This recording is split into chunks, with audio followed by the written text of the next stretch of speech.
Tonight, we drift into quiet stories, where flowers remember secrets, where distant lands appear like dreams, and where even the smallest moments carry hidden meaning.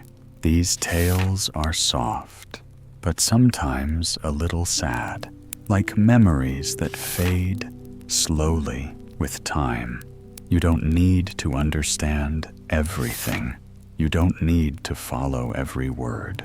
Just listen and let your thoughts grow distant. As the stories unfold, your breathing will slow, your body will relax, and your mind will gently let go. There is nothing you need to do, nowhere you need to go. Only rest and let yourself drift into sleep.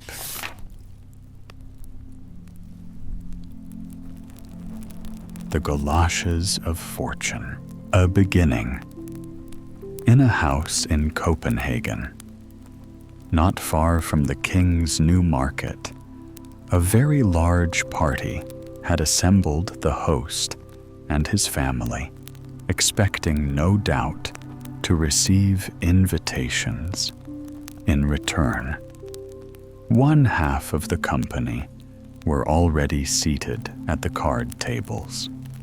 The other half seemed to be waiting, the result of their hostess's question. Well, how shall we amuse ourselves?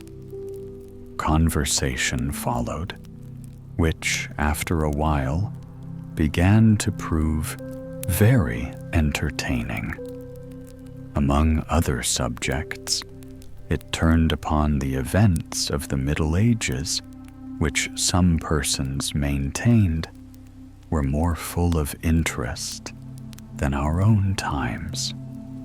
Councillor Knapp defended this opinion so warmly that the lady of the house immediately went over to his side, and both exclaimed against Ørsted's essays on ancient and modern times, in which the preference is given to our own.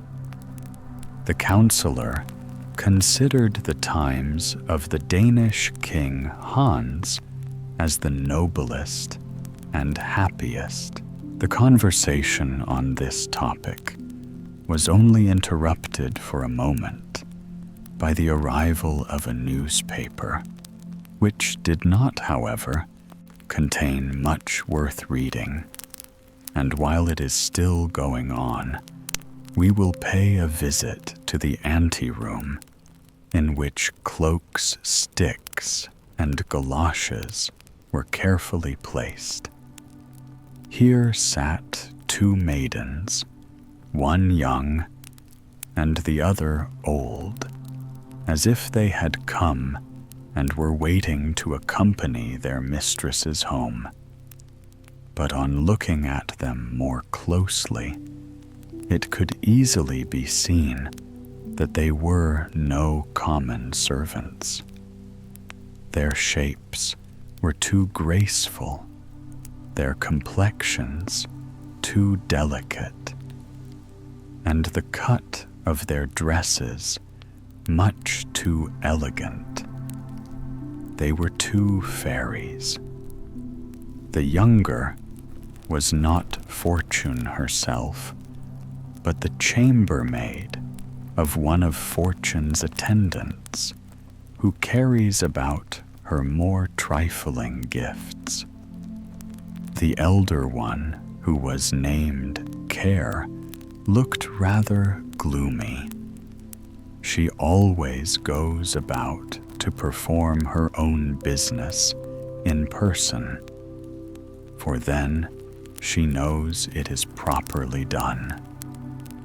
They were telling each other where they had been during the day. The messenger of Fortune had only transacted a few unimportant matters. For instance, she had preserved a new bonnet from a shower of rain, and obtained for an honest man a bow from a titled nobody, and so on. But she had something extraordinary to relate, after all. "I must tell you," said she, "that today is my birthday, and in honor of it, I have been entrusted with a pair of goloshes to introduce amongst mankind. These goloshes have the property of making everyone who puts them on imagine himself in any place he wishes, or that he exists at any period. Every wish is fulfilled at the moment it is expressed, so that, for once, mankind have the chance of being happy." "No," replied Care. "You may depend upon it that whoever puts on those goloshes will be very unhappy and bless the moment in which he can get rid of them." "What are you thinking of?" replied the other. "Now see, I will place them by the door. Someone will take them instead of his own, and he will be the happy man." This was the end of their conversation. What happened to the counselor? It was late when Counselor Knapp, lost in thought about the times of King Hans, desired to return home, and fate so ordered it that he put on the goloshes of fortune instead of his own and walked out into the East Street. Through the magic power of the goloshes, he was at once carried back 300 years to the times of King Hans, for which he had been longing when he put them on. Therefore, he immediately set his foot into the mud and mire of the street, which in those days possessed no pavement. "Why, this is horrible! How dreadfully dirty it is," said the counselor. "And the whole pavement has vanished, and the lamps are all out."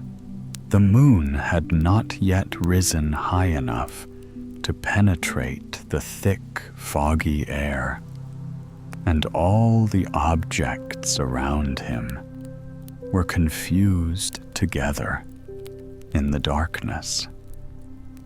At the nearest corner, a lamp hung before a picture of the Madonna, but the light it gave was almost useless, for he only perceived it when he came quite close, and his eyes fell on the painted figures of the mother and child. "That is most likely a museum of art," thought he, "and they have forgotten to take down the sign." 2 men in the dress of olden times passed by him. "What odd figures," thought he. "They must be returning from some masquerade." Suddenly, he heard the sound of a drum and fifes, and then a blazing light from torches shone upon him. The counselor stared with astonishment as he beheld a most strange procession pass before him. First came a whole troop of drummers beating their drums very cleverly. they were followed by lifeguards with longbows and crossbows. The principal person in the procession was a clerical-looking gentleman. The astonished counselor asked what it all meant and who the gentleman might be. "That is the Bishop of Zealand." "Good gracious," he exclaimed. "What in the world has happened to the bishop? What can he be thinking about?" Then he shook his head and said, "It cannot possibly be the bishop himself." While musing on this strange affair, and without looking to the right or left, he walked on through East Street and over Highbridge Place. The bridge, which he supposed led to Palace Square, was nowhere to be found. But instead, he saw a bank and some shallow water, and two people who sat in a boat. "Does the gentleman wish to be ferried over the Holm?" asked one. "To the Holm!" exclaimed the counselor, not knowing in what age he was now existing. "I want to go to Christian's Haven in Little Turf Street." The men stared at him. "Pray tell me where the bridge is," said he. "It is shameful that the lamps are not lighted here, and it is as muddy as if one were walking in a marsh." But the more he talked with the boatmen, the less they could understand each other. "I don't understand your outlandish talk," he cried at last, angrily, turning his back upon them. He could not, however, find the bridge, nor any railings. "What a scandalous condition this place is in," said he. Never certainly had he found his own times so miserable as on this evening. "I think it will be better for me to take a coach." But where are they? There was not one to be seen. "I shall be obliged to go back to the King's New Market," said he, "where there are plenty of carriages standing, or I shall never reach Christian's Haven." Then he went towards East Street, and had nearly passed through it, when the moon burst forth from a cloud. "Dear me, what have they been erecting here?" he cried, as he caught sight of the East Gate, which in olden times used to stand at the end of East Street. However, he found an opening through which he passed, and came out upon where he expected to find the New Market. Nothing was to be seen but an open meadow surrounded by a few bushes, through which ran a broad canal or stream. A few miserable-looking wooden booths for the accommodation of Dutch watermen stood on the opposite shore. "Either I behold a fata morgana, or I must be tipsy," groaned the counselor. "What can it be? What is the matter with me?" He turned back in the full conviction that he must be ill. In walking through the street this time, he examined the houses more closely. He found that most of them were built of lath and plaster, and many had only a thatched roof. I am certainly all wrong, said he with a sigh, and yet I only drank 1 glass of punch. But I cannot bear even that, and it was very foolish to give us punch and hot salmon. I shall speak about it to our hostess, the agent's lady. Suppose I were to go back now and say how ill I feel, I fear it would look so ridiculous, and it is not very likely that I should find anyone up. Then he looked for the house, but it was not in existence. This is really frightful. I cannot even recognize East Street. Not a shop to be seen. Nothing but old, wretched, tumble-down houses, just as if I were at Roskilde or Ringstedt. Oh, I really must be ill. It is no use to stand upon ceremony. But where in the world is the agent's house?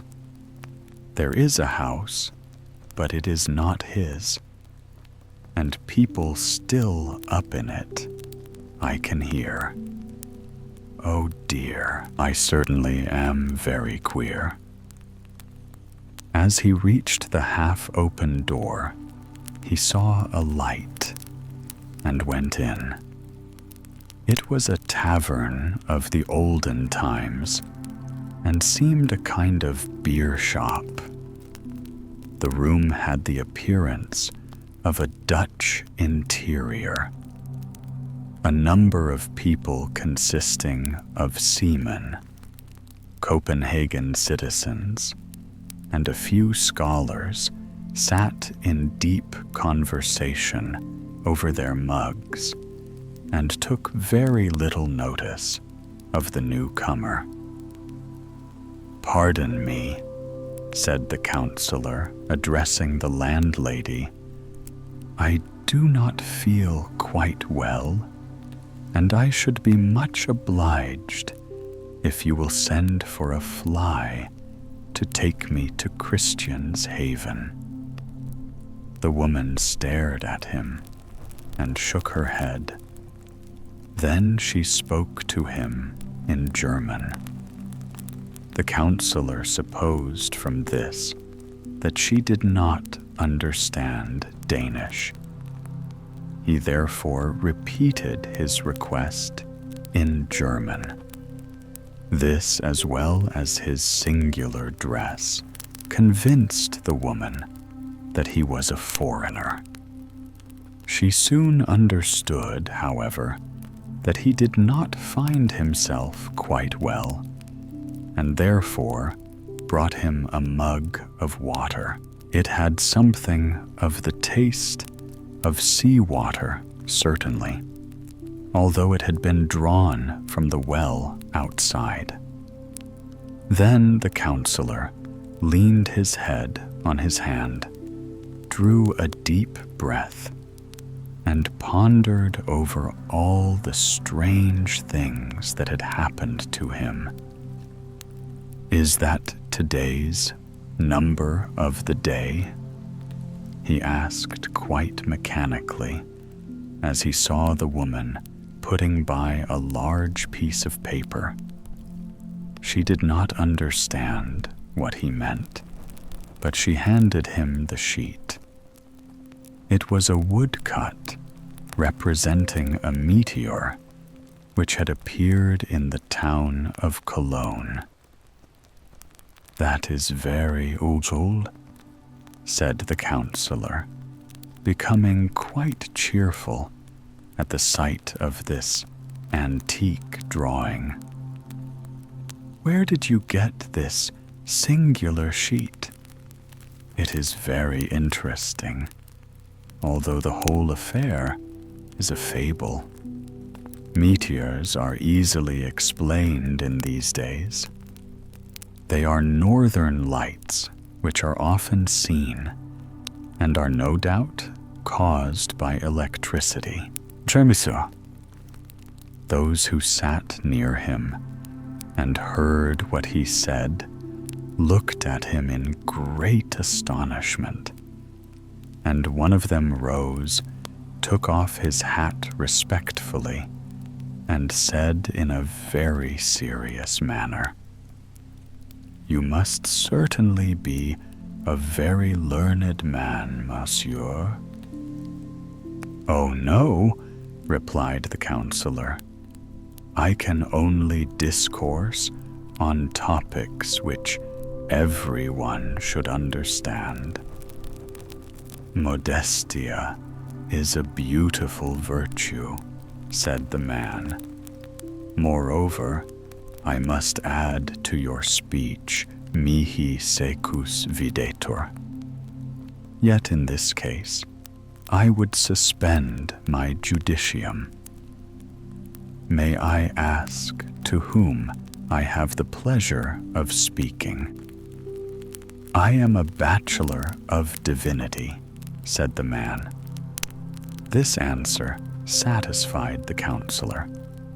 The title agreed with the dress. "This is surely," thought he, "an old village schoolmaster, a perfect original, such as one meets with sometimes even in Jutland. This is not certainly a locus docendi," began the man. "Still, I must beg you to continue the conversation. You must be well read in ancient lore." "Oh, yes," replied the counselor.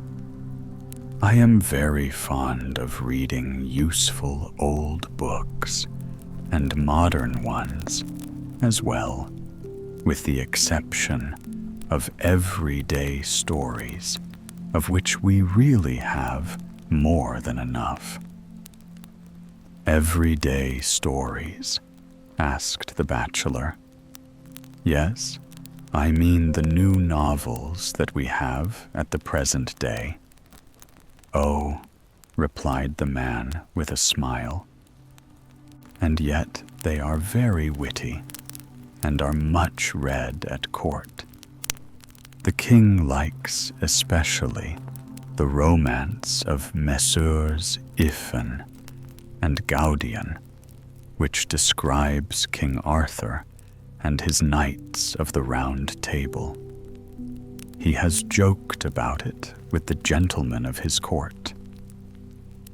"Well, I have certainly not read that," replied the counselor.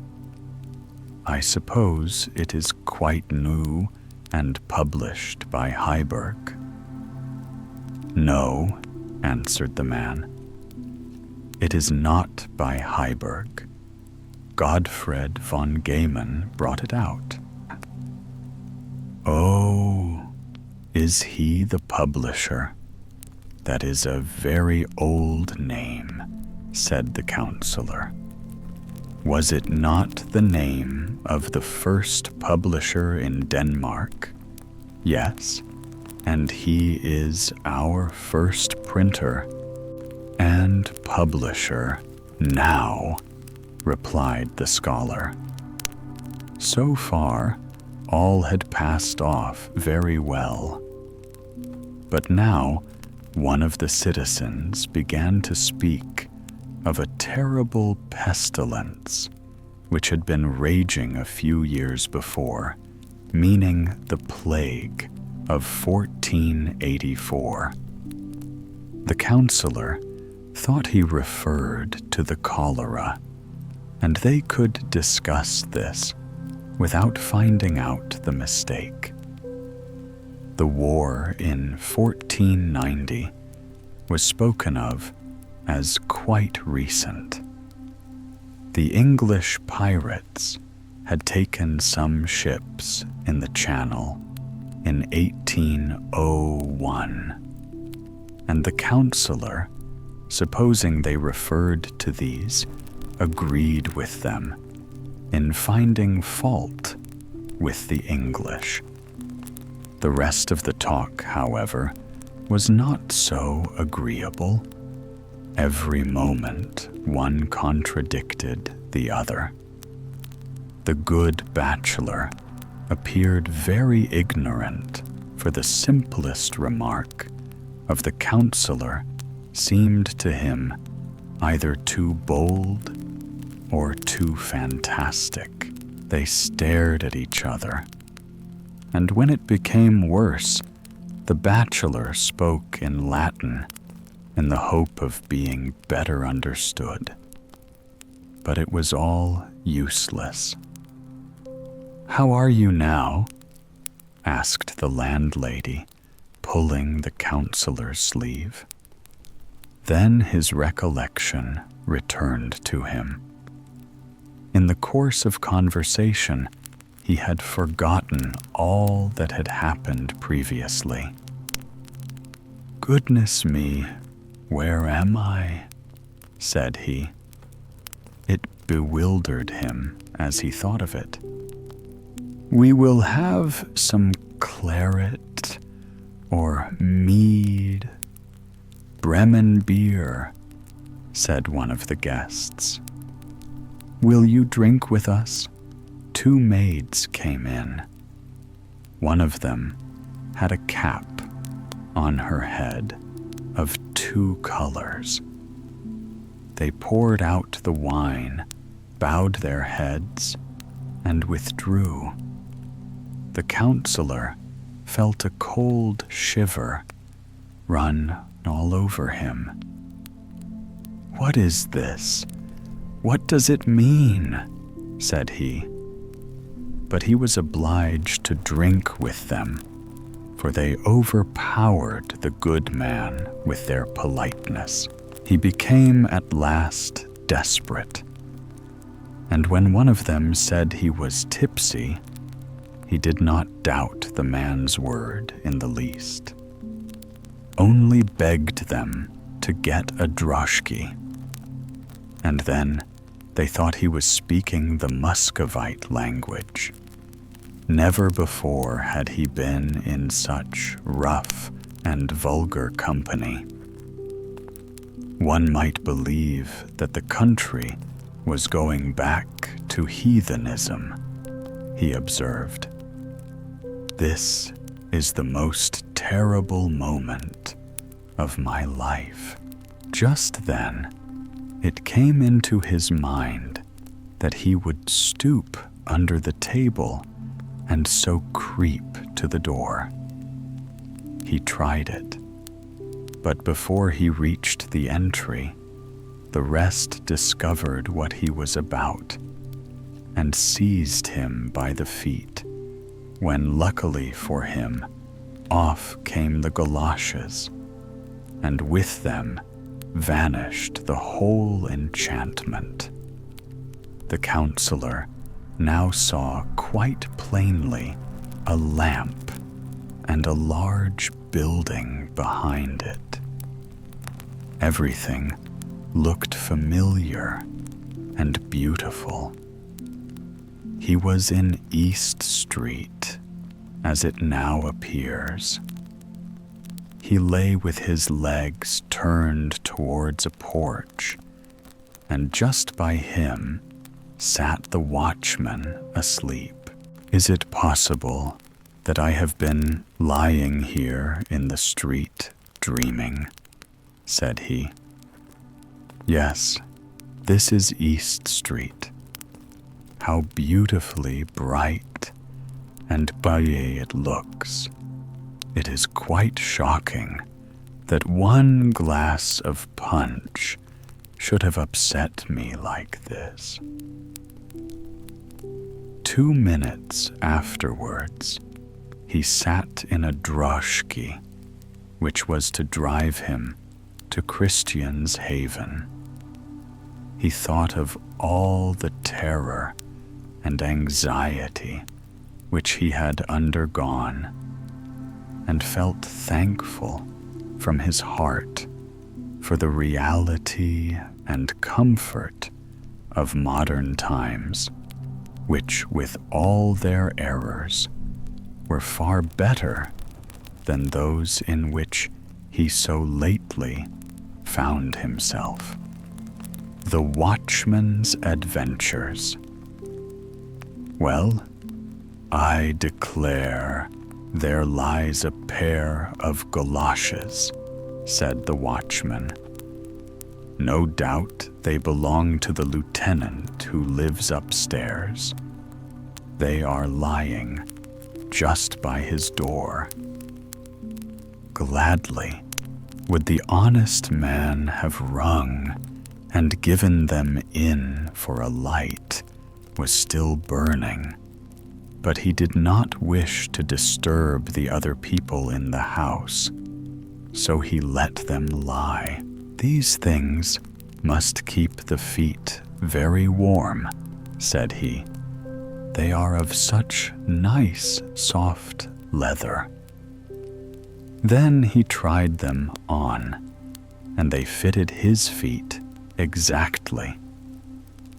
Now, said he, how droll things are in this world. There's that man can lie down in his warm bed, but he does not do so. There he goes, pacing up and down the room. He ought to be a happy man. He has neither wife nor children, and he goes out into company every evening. Oh, I wish I were he. Then I should be a happy man. As he uttered this wish, the goloshes which he had put on took effect, and the watchman at once became the lieutenant. There he stood in his room, holding a little piece of pink paper between his fingers, on which was a poem written by the lieutenant himself, who has not had, for once in his life, a moment of poetic inspiration. And at such a moment, if the thoughts are written down, they flow in poetry. The following verses were written on the pink paper. Oh, were I rich. Oh, were I rich, how oft in youth's bright hour, when youthful pleasures banish every care, I longed for riches, but to gain a power, the sword and plume and uniform to wear, the riches and the honor came for me. Yet still my greatest wealth was poverty. Ah, help and pity me. Once in my youthful hours, when gay and free a maiden loved me, and her gentle kiss, rich in its tender love and purity, taught me, alas, too much of earthly bliss. Dear child, she only thought of youthful glee. She loved no wealth but fairy tales, and me. Thou knowest, ah, pity me. Oh, were I rich, again is all my prayer. That child is now a woman, fair and free, as good and beautiful as angels are. Oh, were I rich in lovers' poetry, to tell my fairy tale, love's richest lore. But no, I must be silent. I am poor. Ah, wilt thou pity me, Oh, were I rich in truth and peace, below I need not then my poverty bewail. To thee I dedicate these lines of woe. Wilt thou not understand the mournful tale? A leaf on which my sorrows I relate. Dark story of a darker night of fate. Ah, bless and pity me. Well, yes, people write poems when they are in love, but a wise man will not print them. A lieutenant in love and poor. This is a triangle, or more properly speaking, the half of the broken die of fortune. The lieutenant felt this very keenly, and therefore leaned his head against the window frame and sighed deeply. The poor watchman in the street, said he, is far happier than I am. He knows not what I call poverty. He has a home, a wife and children who weep at his sorrow and rejoice at his joy. Oh, how much happier I should be could I change my being and position with him and pass through life with his humble expectations and hopes. Yes, he is indeed happier than I am. At this moment, the watchman again became a watchman, for having through the goloshes of fortune passed into the existence of the lieutenant, and found himself less contented than he expected. He had preferred his former condition, and wished himself again a watchman. That was an ugly dream, said he, but droll enough. It seemed to me as if I were the lieutenant up yonder, but there was no happiness for me. I missed my wife and the little ones, who are always ready to smother me with kisses. He sat down again and nodded, but he could not get the dream out of his thoughts, and he still had the galoshes on his feet. A falling star gleamed across the sky. There goes one, cried he. However, there are quite enough left.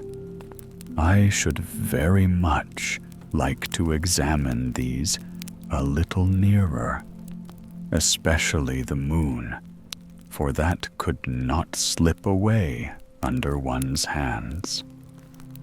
The student for whom my wife washes says that when we die, we shall fly from one star to another. If that were true, it would be very delightful, but I don't believe it. I wish I could make a little spring up there now. I would willingly let my body lie here on the steps. There are certain things in the world which should be uttered very cautiously, doubly so when the speaker has on his feet the galoshes of fortune. Now we shall hear what happened to the watchman. Nearly everyone is acquainted with the great power of steam. We have proved it by the rapidity with which we can travel both on a railroad or in a steamship across the sea. But this speed is like the movements of the sloth or the crawling march of the snail when compared to the swiftness with which light travels. Light flies 19 million times faster than the fleetest racehorse, and electricity is more rapid still. Death is an electric shock which we receive in our hearts, and on the wings of electricity, the liberated soul flies away swiftly. The light from the sun travels to our earth 95 millions of miles in 8 minutes and a few seconds. But on the wings of electricity, the mind requires only a second to accomplish the same distance. The space between the heavenly bodies is to thought no farther than the distance which we may have to walk from one friend's house to another in the same town. Yet this electric shock obliges us to use our bodies here below, unless like the Watchman we have on the Galoshes of fortune. In a very few seconds, the Watchman had traveled more than 200,000 miles to the moon, which is formed of a lighter material than our Earth, and may be said to be as soft as new fallen snow. He found himself on one of the circular range of mountains, which we see represented in Dr. Madler's large map of the moon. The interior had the appearance of a large hollow, bowl-shaped, with a depth about half a mile from the brim. Within this hollow stood a large town. We may form some idea of its appearance by pouring the white of an egg into a glass of water. The materials of which it was built seemed just as soft, and pictured forth cloudy turrets and sail-like terraces, quite transparent and floating in the thin air. Our earth hung over his head like a great, dark, red ball. Presently, he discovered a number of beings, which might certainly be called men, but were very different to ourselves. A more fantastical imagination than Herschel's must have discovered these. Had they been placed in groups and painted, it might have been said, "What beautiful foliage." They had also a language of their own. No one could have expected the soul of the Watchman to understand it, and yet he did understand it, for our souls have much greater capabilities than we are inclined to believe. Do we not in our dreams show a wonderful dramatic talent? Each of our acquaintance appears to us then in his own character and with his own voice. No man could thus imitate them in his waking hours. How clearly, too, we are reminded of persons whom we have not seen for many years. They start up suddenly to the mind's eye with all their peculiarities as living realities. In fact, this memory of the soul is a fearful thing. Every sin, every sinful thought it can bring back, and we may well ask how we are to give account of every idle word that may have been whispered in the heart or uttered with the lips. The spirit of the watchman therefore understood very well the language of the inhabitants of the moon. They were disputing about our earth and doubted whether it could be inhabited. The atmosphere, they asserted, must be too dense for any inhabitants of the moon to exist there. They maintained that the moon alone was inhabited and was really the heavenly body in which the old world people lived. They likewise talked politics. But now we will descend to East Street and see what happened to the watchman's body. He sat lifeless on the steps. His staff had fallen out of his hand, and his eyes stared at the moon, about which his honest soul was wandering. "What is it o'clock, watchman?" inquired a passenger. But there was no answer from the watchman. The man then pulled his nose gently, which caused him to lose his balance. The body fell forward and lay at full length on the ground as one dead. All his comrades were very much frightened, for he seemed quite dead. Still, they allowed him to remain after they had given notice of what had happened. And at dawn, the body was carried to the hospital. We might imagine it to be no jesting matter if the soul of the man should chance to return to him, for most probably it would seek for the body in East Street without being able to find it. We might fancy the soul inquiring of the police, or at the address office, or among the missing parcels, and then at length finding it at the hospital.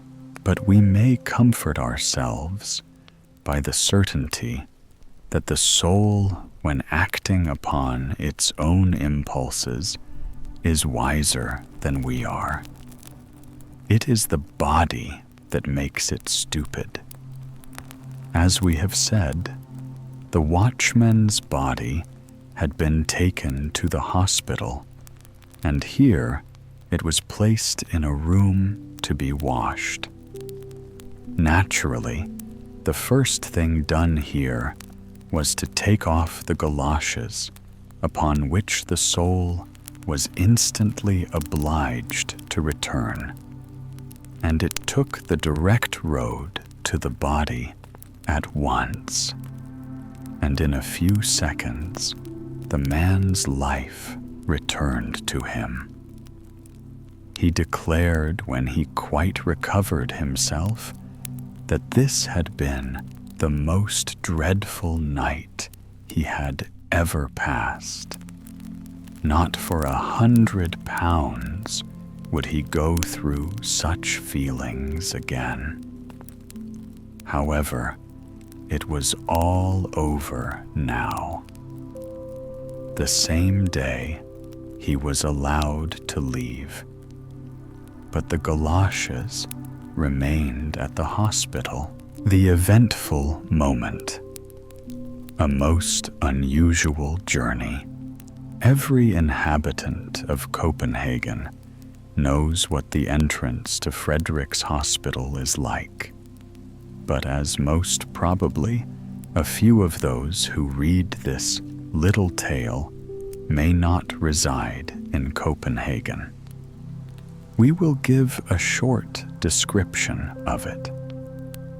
The hospital is separated from the street by an iron railing in which the bars stand so wide apart that it is said some very slim patients have squeezed through and gone to pay little visits in the town.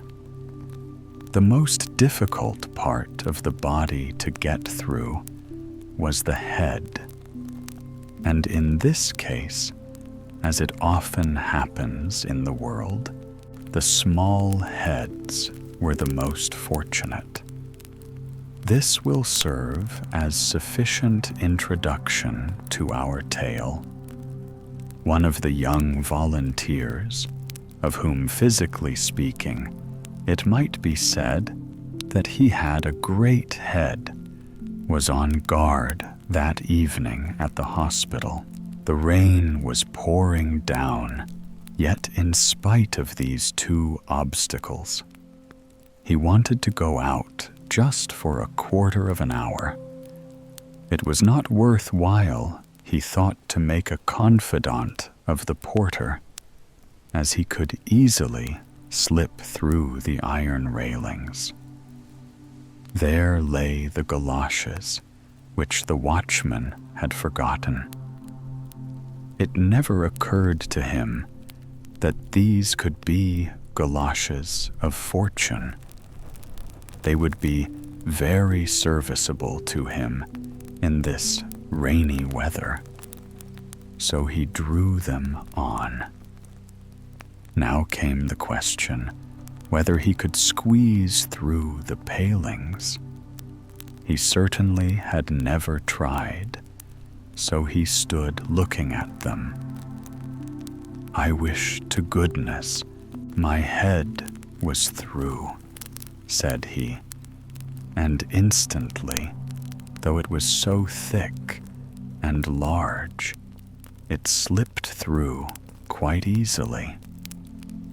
The goloshes answered that purpose very well, but his body had to follow, and this was impossible.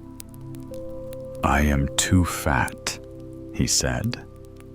I thought my head would be the worst, but I cannot get my body through, that is certain.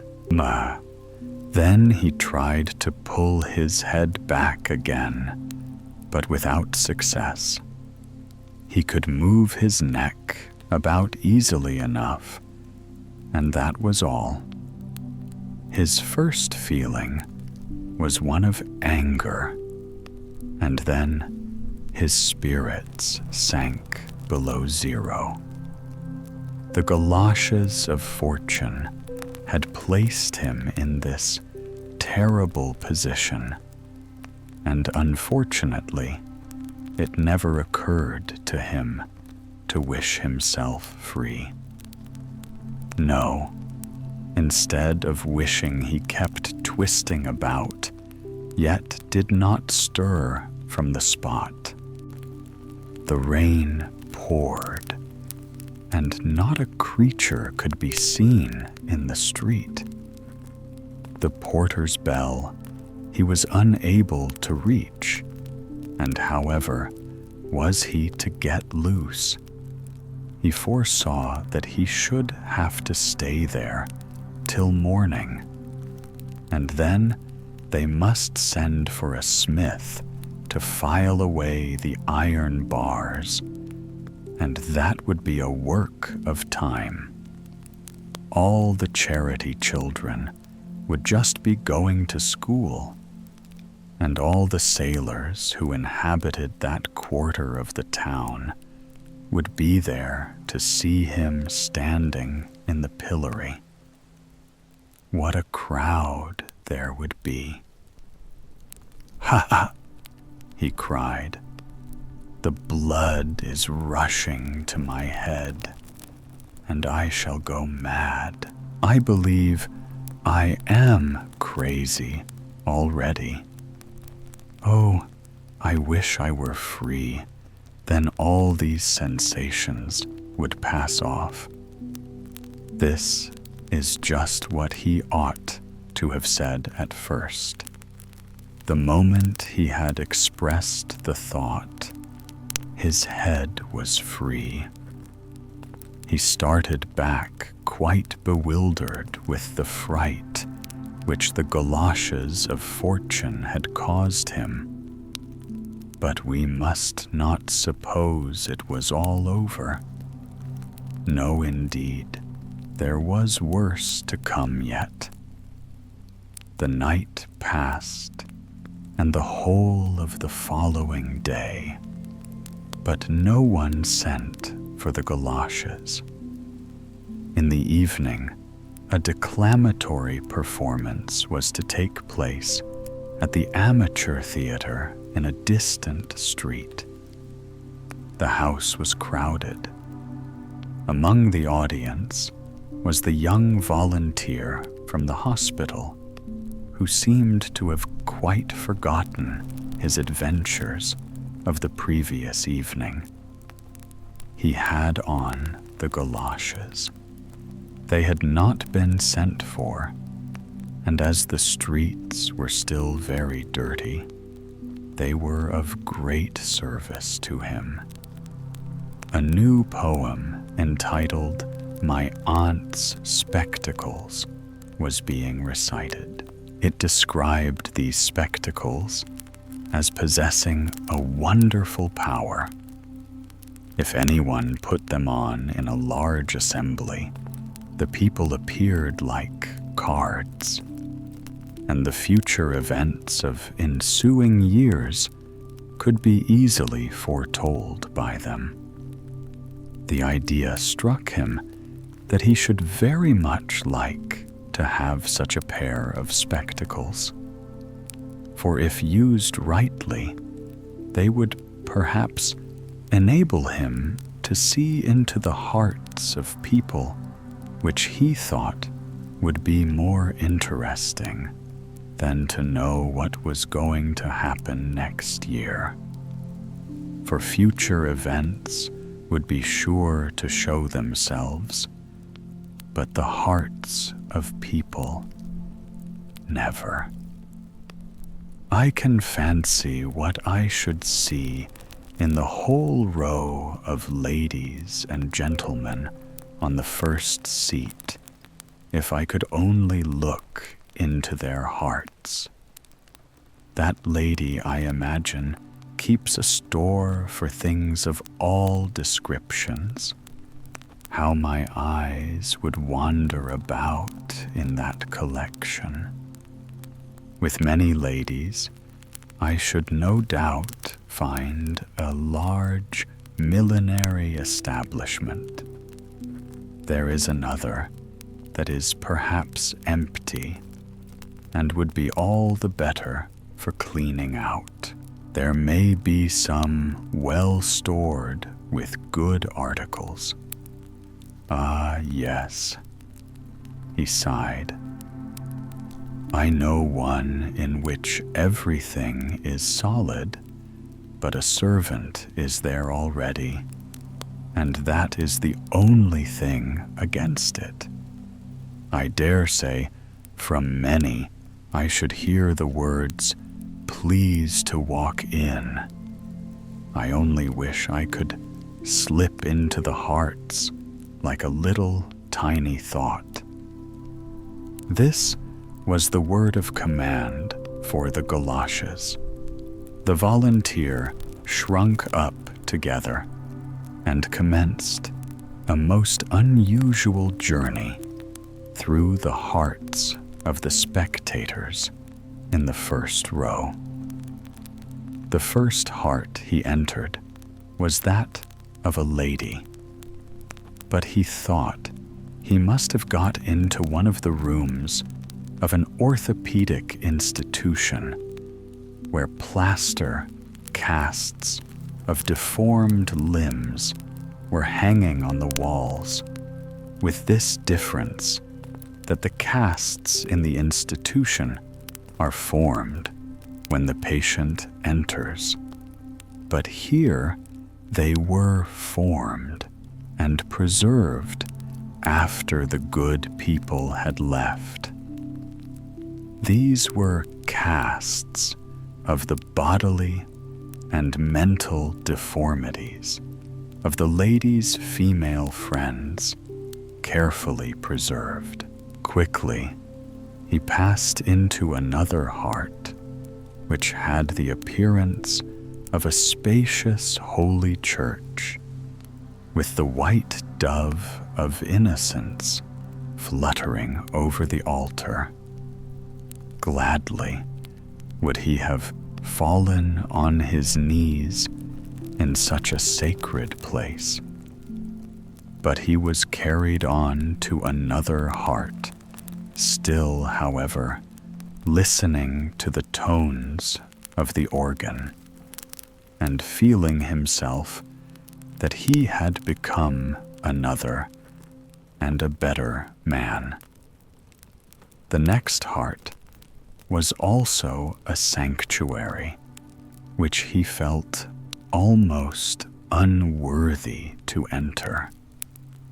It represented a mean garret in which lay a sick mother, but the warm sunshine streamed through the window. Lovely roses bloomed in a little flower box on the roof. 2 blue birds sang of childlike joys, and the sick mother prayed for a blessing on her daughter. Next, he crept on his hands and knees through an overfilled butcher's shop. There was meat, nothing but meat wherever he stepped. This was the heart of a rich, respectable man, whose name is doubtless in the directory. Then he entered the heart of this man's wife. It was an old, tumble-down pigeon house. The husband's portrait served as a weathercock. It was connected with all the doors, which opened and shut just as the husband's decision turned. The next heart was a complete cabinet of mirrors, such as can be seen in the castle of Rosenberg. But these mirrors magnified in an astonishing degree. In the middle of the floor sat like the Grand Lama, the insignificant eye of the owner, astonished at the contemplation of his own features. At his next visit, he fancied he must have got into a narrow needle case full of sharp needles. Oh, thought he, this must be the heart of an old maid. But such was not the fact. It belonged to a young officer who wore several orders and was said to be a man of intellect and heart. The poor volunteer came out of the last heart in the row quite bewildered. He could not collect his thoughts and imagined his foolish fancies had carried him away.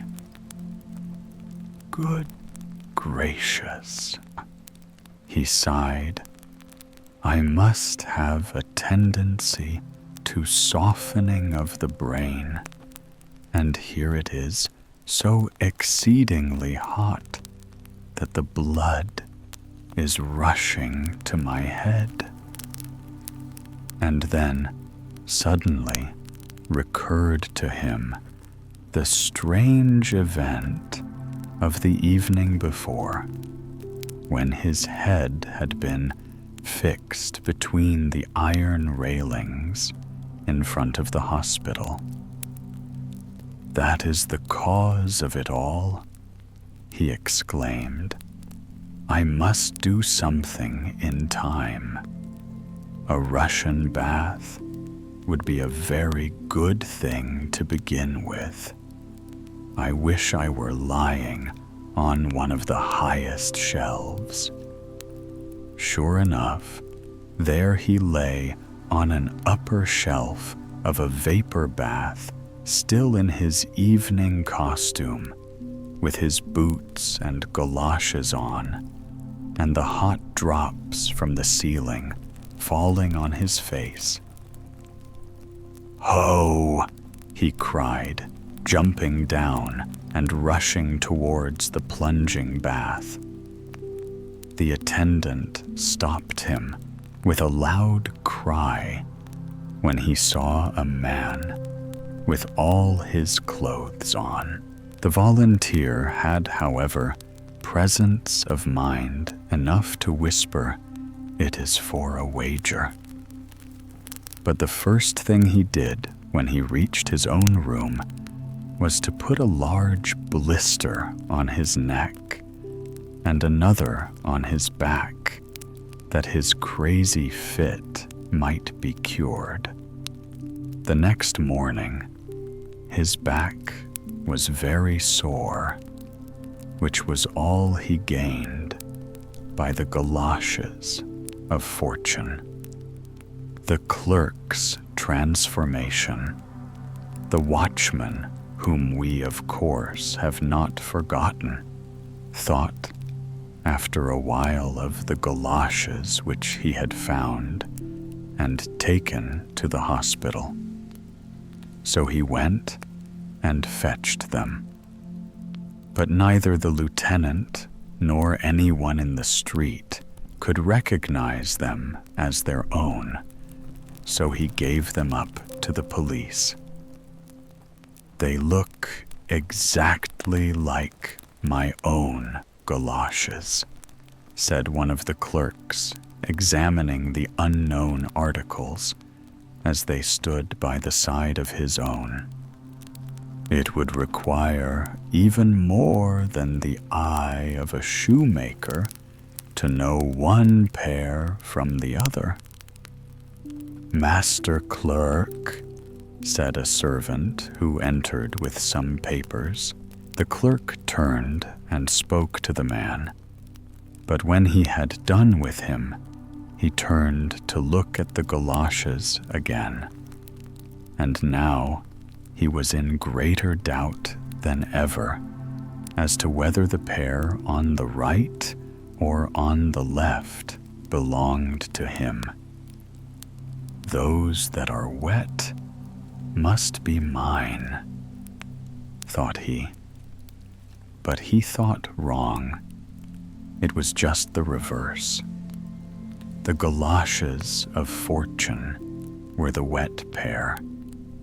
And besides, why should not a clerk in a police office be wrong sometimes? So he drew them on, thrust his papers into his pocket, placed a few manuscripts under his arm, which he had to take with him, and to make abstracts from at home. Then, as it was Sunday morning, and the weather very fine, he said to himself, "A walk to Fredericksburg will do me good." So away he went. There could not be a quieter or more steady young man than this clerk. We will not grudge him this little walk. It was just the thing to do him good after sitting so much. He went on at first like a mere automaton, without thought or wish. Therefore, the Galoshes had no opportunity to display their magic power. In the avenue, he met with an acquaintance, one of our young poets, who told him that he intended to start on the following day on a summer excursion. "Are you really going away so soon?" asked the clerk. "What a free, happy man you are. You can roam about where you will, while such as we are tied by the foot." "But it is fastened to the bread tree," replied the poet. "You need have no anxiety for the morrow, and when you are old, there is a pension for you." "Ah, yes, but you have the best of it," said the clerk. "It must be so delightful to sit and write poetry. The whole world makes itself agreeable to you, and then you are your own master. You should try how you would like to listen to all the trivial things in a court of justice." The poet shook his head, so also did the clerk. Each retained his own opinion, and so they parted. "They are strange people, these poets," thought the clerk. "I should like to try what it is to have a poetic taste and to become a poet myself. I am sure I should not write such mournful verses as they do. This is a splendid spring day for a poet. The air is so remarkably clear. The clouds are so beautiful, and the green grass has such a sweet smell. For many years, I have not felt as I do at this moment." We perceive by these remarks that he had already become a poet. By most poets, what he had said would be considered commonplace, or as the Germans call it, insipid. It is a foolish fancy to look upon poets as different to other men.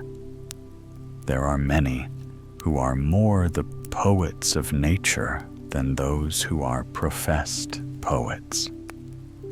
The difference is this: the poet's intellectual memory is better. He seizes upon an idea or a sentiment until he can embody it clearly and plainly in words which the others cannot do. But the transition from a character of everyday life to one of a more gifted nature is a great transition. And so the clerk became aware of the change after a time. "What a delightful perfume," said he. "It reminds me of the violets at Aunt Laura's. Ah, that was when I was a little boy. Dear me, how long it seems since I thought of those days. She was a good old maiden lady. She lived yonder, behind the exchange. She always had a sprig or a few blossoms in water. Let the winter be ever so severe. I could smell the violets even while I was placing warm penny pieces against the frozen panes to make peepholes, and a pretty view it was on which I peeped. out in the river lay the ships, ice-bound and forsaken by their crews. A screaming crow represented the only living creature on board. But when the breezes of spring came, everything started into life. Amidst shouting and cheers, the ships were tarred and rigged, and then they sailed to foreign lands. I remain here, and always shall remain, sitting at my post at the police office and letting others take passports to distant lands. Yes, this is my fate. And he sighed deeply. Suddenly he paused. Good gracious, what has come over me? I never felt before as I do now. It must be the air of spring. It is overpowering, and yet it is delightful. He felt in his pockets for some of his papers. These will give me something else to think of, said he, casting his eyes on the first page of one he read, Mistress Sigbirth, an original tragedy in 5 acts. What is this? In my own handwriting, too. Have I written this tragedy? He read again, The Intrigue on the Promenade, or The Fast Day, a vaudeville. However did I get all this? Someone must have put them into my pocket. And here is a letter. It was from the manager of a theater. The pieces were rejected, not at all in polite terms. Said he, sitting down on a bench.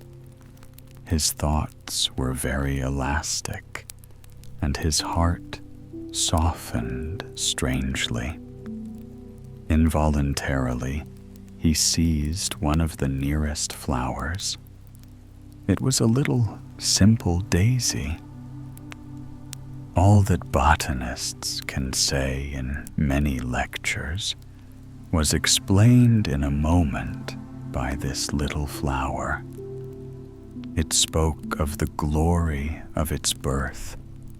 It told of the strength of the sunlight, which had caused its delicate leaves to expand and given to it such sweet perfume. The struggles of life, which arouse sensations in the bosom, have their type in the tiny flowers. Air and light are the lovers of the flowers, but light is the favored one. Towards light it turns, and only when light vanishes does it fold its leaves together and sleep in the embraces of the air. It is light that adorns me, said the flower. But the air gives you the breath of life, whispered the poet. Just by him stood a boy splashing with his stick in a marshy ditch. The water drops spurted up among the green twigs, and the clerk thought of the millions of animalcula which were thrown into the air with every drop of water at a height which must be the same to them as it would be to us if we were hurled beyond the clouds. As the clerk thought of all these things, and became conscious of the great change in his own feelings, he smiled and said to himself, "I must be asleep and dreaming. And yet, if so, how wonderful for a dream to be so natural and real, and to know at the same time, too, that it is but a dream. I hope I shall be able to remember it all when I wake tomorrow. My sensations seem most unaccountable. I have a clear perception of everything, as if I were wide awake. I am quite sure if I recollect all this tomorrow, it will appear utterly ridiculous and absurd. I have had this happen to me before. It is with the clever or wonderful things we say or hear in dreams, as with the gold which comes from under the earth. It is rich and beautiful when we possess it, but when seen in a true light, it is but as stones and withered leaves. Ah," he sighed mournfully as he gazed at the birds singing merrily or hopping from branch to branch. "They are much better off than I. Flying is a glorious power. Happy is he who is born with wings. Yes, if I could change myself into anything, I would be a little lark." At the same moment, his coat tails and sleeves grew together and formed wings. His clothes changed to feathers, and his goloshes to claws. He felt what was taking place and laughed to himself. "Well, now, it is evident I must be dreaming.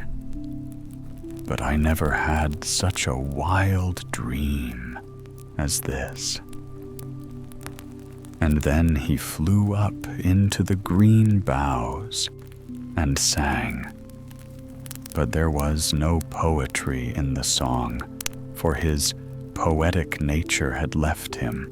The galoshes, like all persons who wish to do a thing thoroughly, could only attend to one thing at a time. He wished to be a poet, and he became one.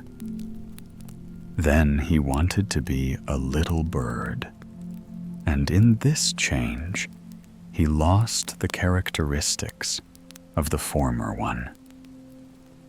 "Well," thought he, "this is charming. By day I sit in a police office amongst the driest law papers, and at night I can dream that I am a lark flying about in the gardens of Fredericksburg. Really, a complete comedy could be written about it."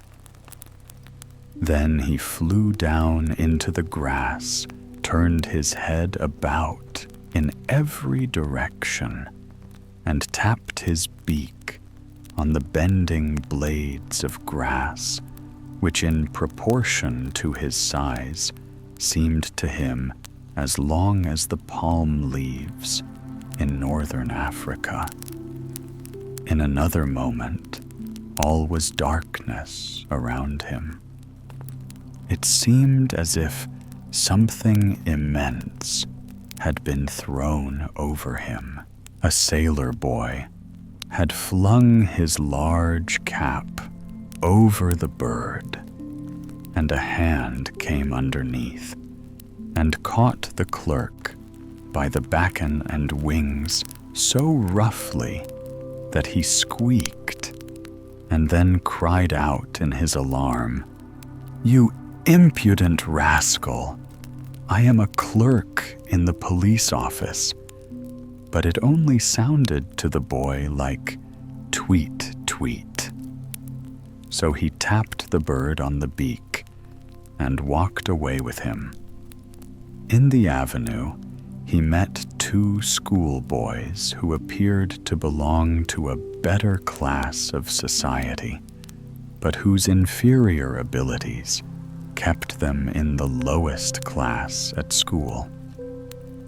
These boys bought the bird for 8 pence, and so the clerk returned to Copenhagen. "It is well for me that I am dreaming," he thought. "Otherwise, I should become really angry. First, I was a poet, and now I am a lark. It must have been the poetic nature that changed me into this little creature. It is a miserable story, indeed, especially now I have fallen into the hands of boys. I wonder what will be the end of it." The boys carried him into a very elegant room, where a stout, pleasant-looking lady received them, but she was not at all gratified to find that they had brought a lark, a common field bird, as she called it. However, she allowed them for one day to place the bird in an empty cage that hung near the window. "It will please Polly, perhaps," she said, laughing at a large gray parrot who was swinging himself proudly on a ring in a handsome brass cage. "It is Polly's birthday," she added in a simpering tone, "and the little field bird has come to offer his congratulations." Polly did not answer a single word. He continued to swing proudly to and fro, but a beautiful canary, who had been brought from his own warm, fragrant fatherland the summer previous, began to sing as loud as he could. "You screamer," said the lady, throwing a white handkerchief over the cage. "Tweet, tweet," sighed he. "What a dreadful snowstorm." And then he became silent. The clerk, or as the lady called him, the field bird, was placed in a little cage close to the canary, and not far from the parrot. The only human speech which Polly could utter, and which she sometimes chattered forth most comically, was, "Now let us be men." All besides was a scream quite as unintelligible as the warbling of the canary bird, excepting to the clerk, who, being now a bird, could understand his comrades very well. "I flew beneath green palm trees and amidst the blooming almond trees," sang the canary. "I flew with my brothers and sisters over beautiful flowers and across the clear, bright sea, which reflected the waving foliage in its glittering depths. And I have seen many gay parrots who could relate long and delightful stories. They were wild birds, answered the parrot, and totally uneducated. Now let us be men. Why do you not laugh? If the lady and her visitors can laugh at this, surely you can. It is a great failing not to be able to appreciate what is amusing. Now let us be men. Do you remember, said the canary, the pretty maidens who used to dance in the tents that were spread out beneath the sweet blossoms? Do you remember the delicious fruit and the cooling juice from the wild herbs? Oh yes, said the parrot. But here I am much better off. I am well fed and treated politely. I know that I have a clever head, and what more do I want? Let us be men now. You have a soul for poetry. I have deep knowledge and wit. You have genius, but no discretion. You raise your naturally high notes so much that you get covered over. They never serve me so. Oh no, I cost them something more than you. I keep them in order with my beak and fling my wit about me. Now let us be men. Oh, my warm, blooming fatherland, sang the canary bird, I will sing of thy dark green trees and thy quiet streams, where the bending branches kiss the clear, smooth water. I will sing of the joy of my brothers and sisters as their shining plumage flits among the dark leaves of the plants which grow wild by the springs. Do leave off those dismal strains, said the parrot. Sing something to make us laugh. Laughter is the sign of the highest order of intellect. Can a dog or a horse laugh? No, they can cry. But to man alone is the power of laughter given.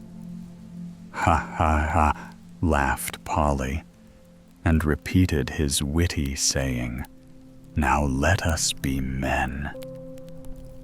You little gray Danish bird, said the canary, you also have become a prisoner. It is certainly cold in your forests, but still there is liberty there.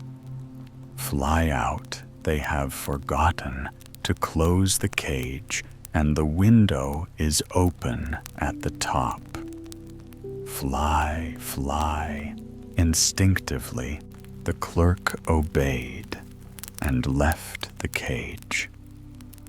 At the same moment, the half-opened door leading into the next room creaked on its hinges, and stealthily, with green fiery eyes, the cat crept in and chased the lark round the room. The canary bird fluttered in his cage, and the parrot flapped his wings and cried, Let us be men. The poor clerk, in the most deadly terror, flew through the window over the houses and through the streets, till at length he was obliged to seek a resting place.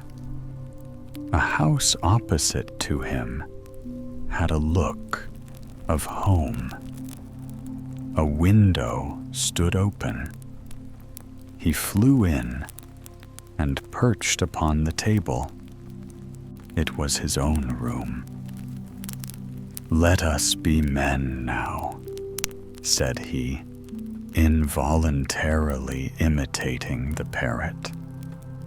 And at the same moment, he became a clerk again, only that he was sitting on the table. "Heaven preserve us," said he. "How did I get up here and fall asleep in this way? It was an uneasy dream, too, that I had. The whole affair appears most absurd."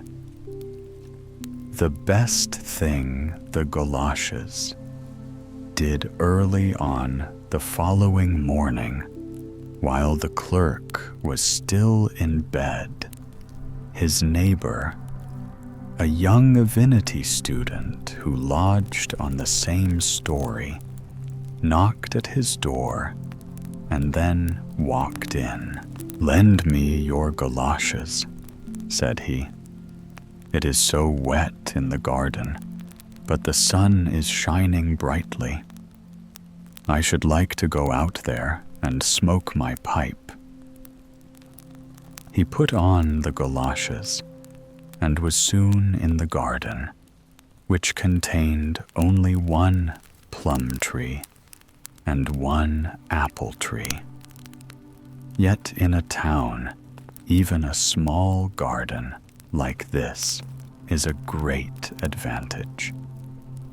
The student wandered up and down the path. It was just 6 o'clock, and he could hear the sound of the post horn in the street.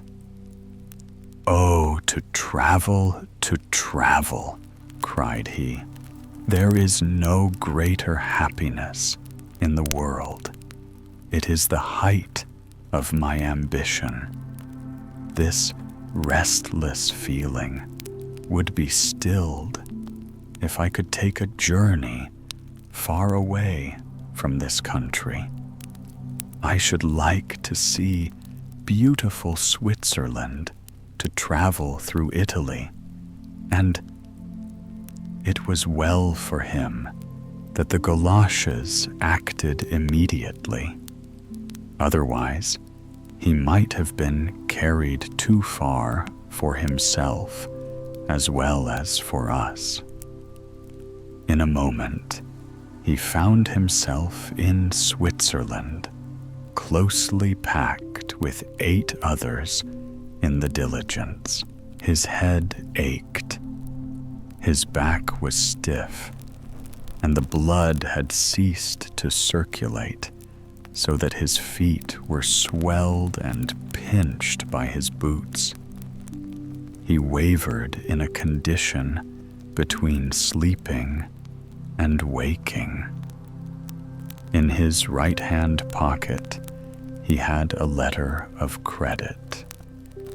In his left-hand pocket was his passport, and a few louis d'ors were sewn into a little leather bag, which he carried in his breast pocket. Whenever he dozed, he dreamed that he had lost one or another of these possessions. Then he would awake with a start, and the first movements of his hand formed a triangle from his right-hand pocket to his breast, and from his breast to his left-hand pocket, to feel whether they were all safe. Umbrellas, sticks, and hats swung in the net before him, and almost obstructed the prospect, which was really very imposing. And as he glanced at it, his memory recalled the words of one poet at least who has sung of Switzerland, and whose poems have not yet been printed. How lovely to my wondering eyes Mont Blanc's fair summits gently rise. 'Tis sweet to breathe the mountain air, if you have gold enough to spare. Grand, dark, and gloomy appeared the landscape around him. The pine forests looked like little groups of moss on high rocks, whose summits were lost in clouds of mist. Presently, it began to snow, and the wind blew keen and cold. Ah, he sighed.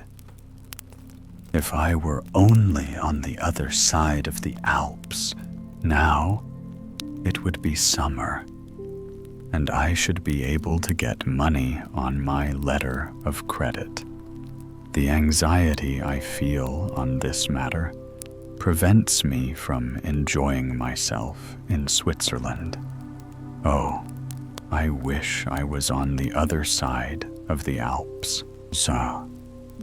And there, in a moment, he found himself far away in the midst of Italy, between Florence and Rome, where the lake Trasimene glittered in the evening sunlight like a sheet of molten gold between the dark blue mountains. There, where Hannibal defeated Flaminius, the grapevines clung to each other with the friendly grasp of their green tendril fingers, while by the wayside, lovely half-naked children were watching a herd of coal-black swine under the blossoms of fragrant laurel. Could we rightly describe this picturesque scene, our readers would exclaim, "Delightful Italy." But neither the student nor either of his traveling companions felt the least inclination to think of it in this way. Poisonous flies and flew into the coach by thousands. In vain they drove them away with a myrtle branch. The flies stung them notwithstanding. There was not a man in the coach whose face was not swollen and disfigured with the stings. The poor horses looked wretched. The flies settled on their backs in swarms, and they were only relieved when the coachman got down and drove the creatures off. As the sun set, an icy coldness filled all nature, not, however, of long duration. It produced the feeling which we experience when we enter a vault at a funeral on a summer's day, while the hills and the clouds put on that singular green hue which we often notice in old paintings and look upon as unnatural until we have ourselves seen nature's coloring in the south. It was a glorious spectacle, but the stomachs of the travelers were empty, their bodies exhausted with fatigue, and all the longings of their heart turned towards a resting place for the night. But where to find one, they knew not.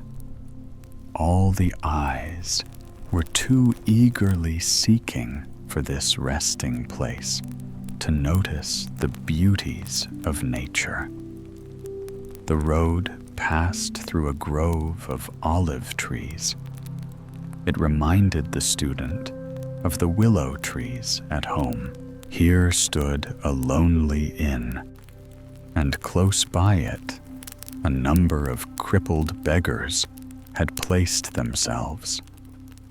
The brightest among them looked to quote the words of Mariat, like the eldest son of famine who had just come of age.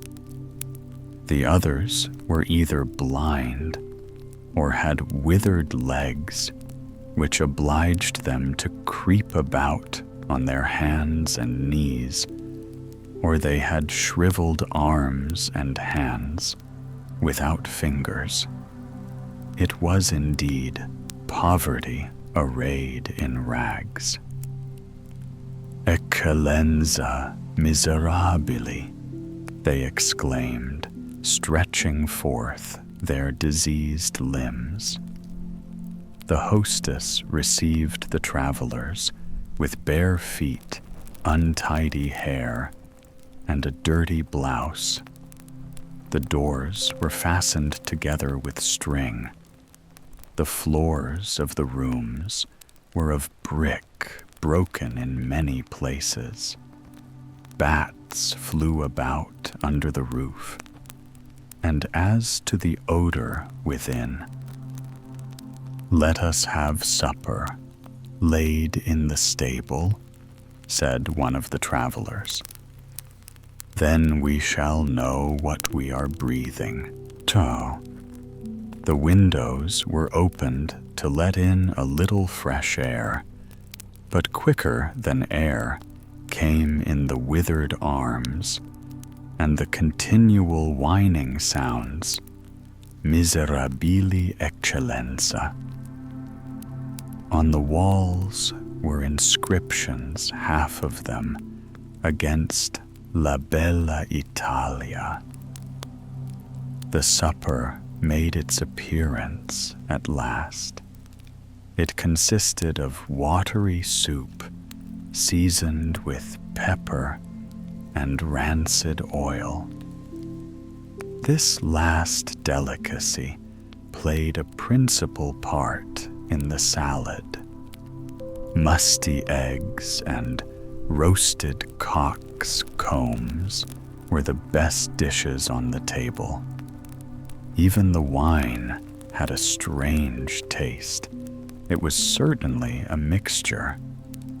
At night, all the boxes were placed against the doors, and one of the travelers watched while the others slept. The student's turn came to watch. How close the air felt in that room. The heat overpowered him. The newts were buzzing about and stinging, while the miserabili outside moaned in their dream. Traveling would be all very well, said the student of divinity to himself, if we had no bodies, or if the body could rest while the soul, if flying. Wherever I go, I feel a want which oppresses my heart, for something better presents itself at the moment. Yes, something better which shall be the best of all. But where is that to be found? In fact, I know in my heart very well what I want. I wish to attain the greatest of all happiness.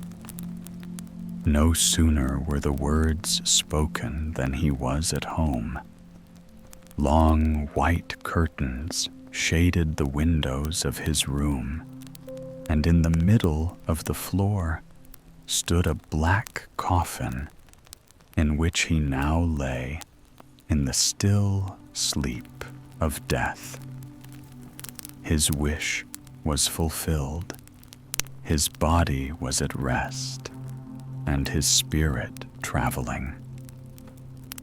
Esteem no man happy until he is in his grave, were the words of Solon. Here was a strong, fresh proof of their truth.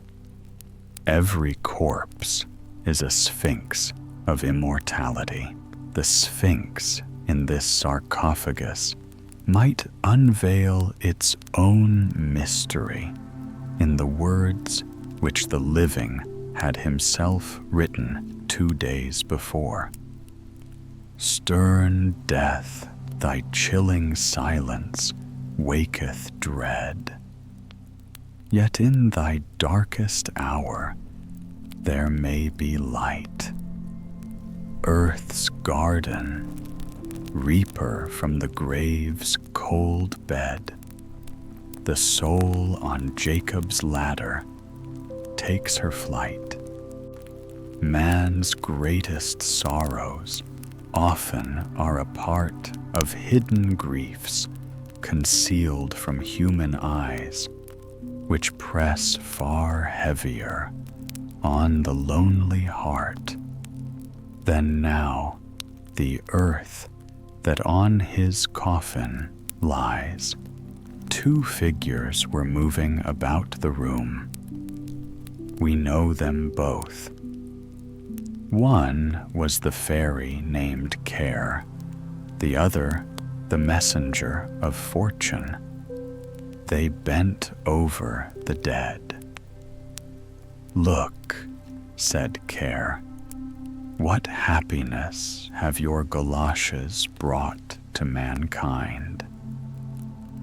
They have at least brought lasting happiness to him who slumbers here, she said. Not so, said Care. He went away of himself, he was not summoned. His mental powers were not strong enough to discern the treasures which he had been destined to discover. I will do him a favor now. And she drew the galoshes from his feet. The sleep of death was ended, and the recovered man raised himself. Care vanished, and with her the galoshes. Doubtless she looked upon them as her own property.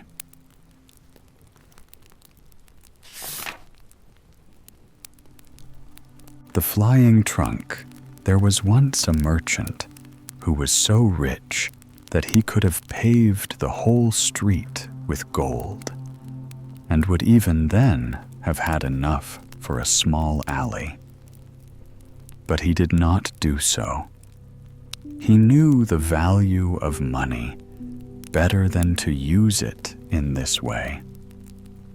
So clever was he that every shilling he put out brought him a crown. And so he continued till he died. His son inherited his wealth, and he lived a merry life with it. He went to a masquerade every night, made kites out of 5-pound notes, and threw pieces of gold into the sea instead of stones, making ducks and drakes of them. In this manner, he soon lost all his money. At last, he had nothing left but a pair of slippers, an old dressing gown, and 4 shillings. And now, all his friends deserted him. They could not walk with him in the streets. But one of them, who was very good-natured, sent him an old trunk with this message: "Pack up." "Yes," he said, It is all very well to say, "Pack up," but he had nothing left to pack up. Therefore he seated himself in the trunk. It was a very wonderful trunk. No sooner did anyone press on the lock than the trunk could fly. He shut the lid and pressed the lock when away flew the trunk up the chimney with the merchant's son in it, right up into the clouds. Whenever the bottom of the trunk cracked, he was in a great fright, for if the trunk fell to pieces, he would have made a tremendous somerset over the trees. However, he got safely in his trunk to the land of Turkey.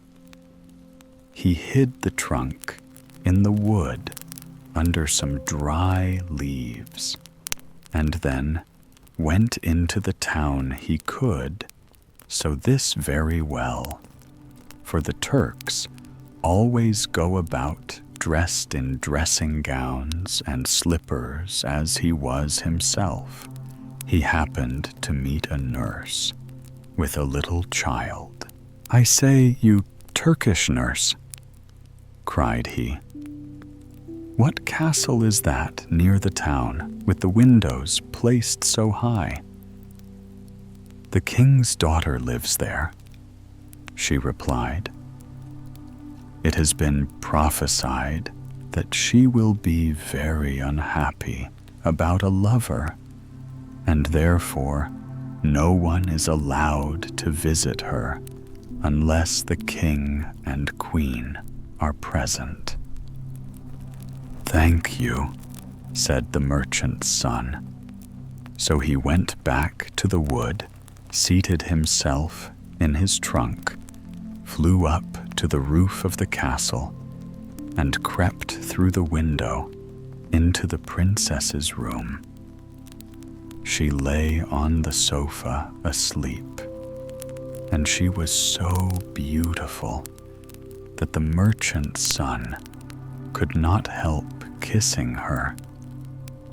Then she awoke and was very much frightened, but he told her he was a Turkish angel who had come down through the air to see her, which pleased her very much. He sat down by her side and talked to her. He said her eyes were like beautiful, dark lakes in which the thoughts swam about like little mermaids, and he told her that her forehead was a snowy mountain which contained splendid halls full of pictures. And then he related to her about the stork who brings the beautiful children from the rivers. These were delightful stories, and when he asked the princess if she would marry him, she consented immediately. "But you must come on Saturday," she said, "for then the king and queen will take tea with me. They will be very proud when they find that I am going to marry a Turkish angel. But you must think of some very pretty stories to tell them, for my parents like to hear stories better than anything. My mother prefers one that is deep and moral, but my father likes something funny to make him laugh." "Very well," he replied. "I shall bring you no other marriage portion than a story."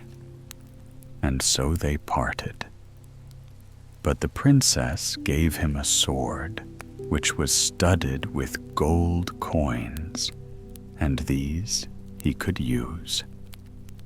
Then he flew away to the town and bought a new dressing gown, and afterwards returned to the wood, where he composed a story so as to be ready for Saturday, which was no easy matter. It was ready, however, by Saturday, when he went to see the princess. The king and queen and the whole court were at tea with the princess, and he was received with great politeness. "Will you tell us a story?" said the queen, "one that is instructive and full of deep learning." "Yes, but with something in it to laugh at," said the king. "Certainly," he replied, and commenced at once, asking them to listen attentively. There was once a bundle of matches that were exceedingly proud of their high descent. Their genealogical tree, that is a large pine tree from which they had been cut, was at one time a large old tree in the wood. The matches now lay between a tinder box and an old iron saucepan, and were talking about their youthful days. "Ah, then we grew on the green boughs, and were as green as they. Every morning and evening we were fed with diamond drops of dew. Whenever the sun shone, we felt his warm rays, and the little birds would relate stories to us as they sung. We knew that we were rich, for the other trees only wore their green dress in summer, but our family were able to array themselves in green summer and winter. But the woodcutter came like a great revolution, and our family fell under the axe. The head of the house obtained a situation as mainmast in a very fine ship, and can sail round the world when he will. The other branches of the family were taken to different places, and our office now is to kindle a light for common people. This is how such high-born people as we came to be in a kitchen. Mine has been a very different fate," said the iron pot which stood by the matches. "From my first entrance into the world, I have been used to cooking and scouring. I am the first in this house when anything solid or useful is required. My only pleasure is to be made clean and shining after dinner, and to sit in my place and have a little sensible conversation with my neighbors, all of us excepting the water bucket, which is sometimes taken into the courtyard, live here together within these four walls. We get our news from the market basket, but he sometimes tells us very unpleasant things about the people and the government. Yes, and one day an old pot was so alarmed that he fell down and was broken to pieces. He was a liberal, I can tell you.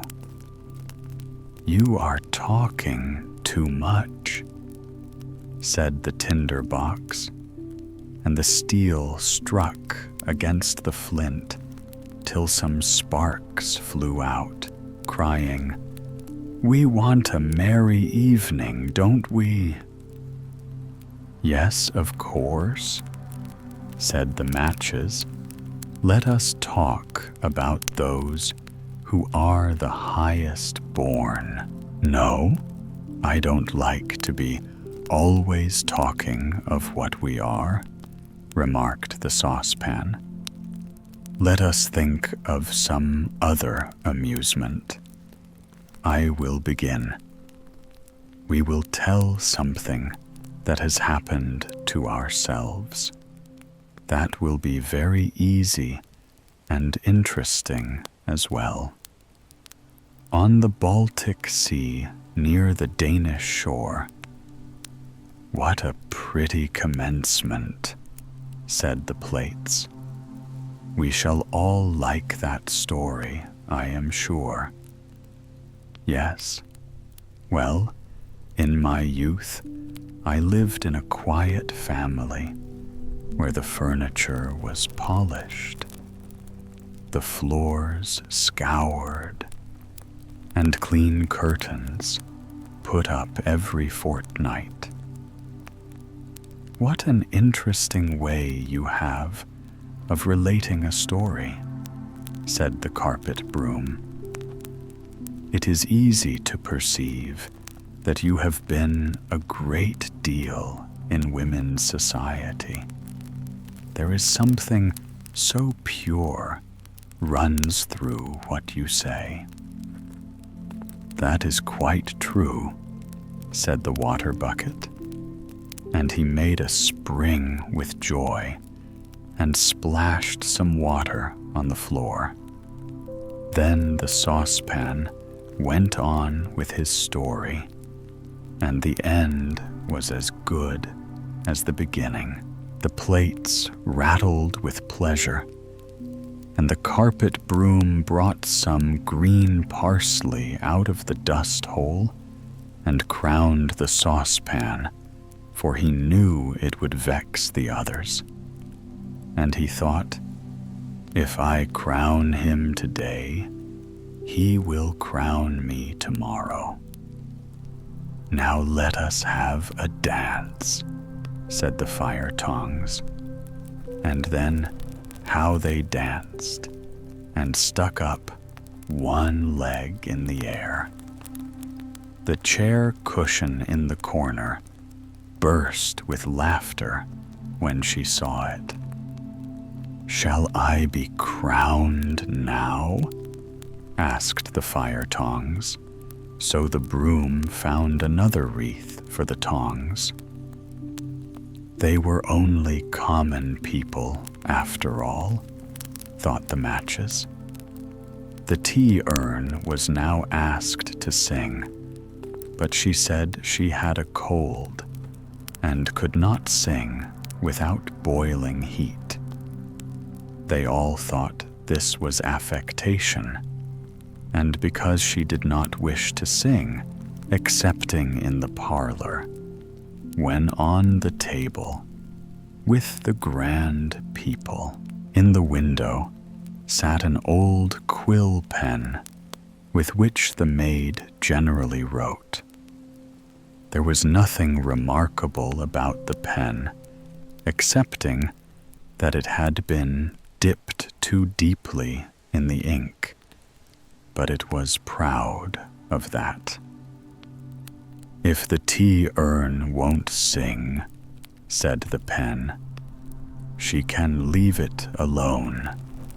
There is a nightingale in a cage who can sing.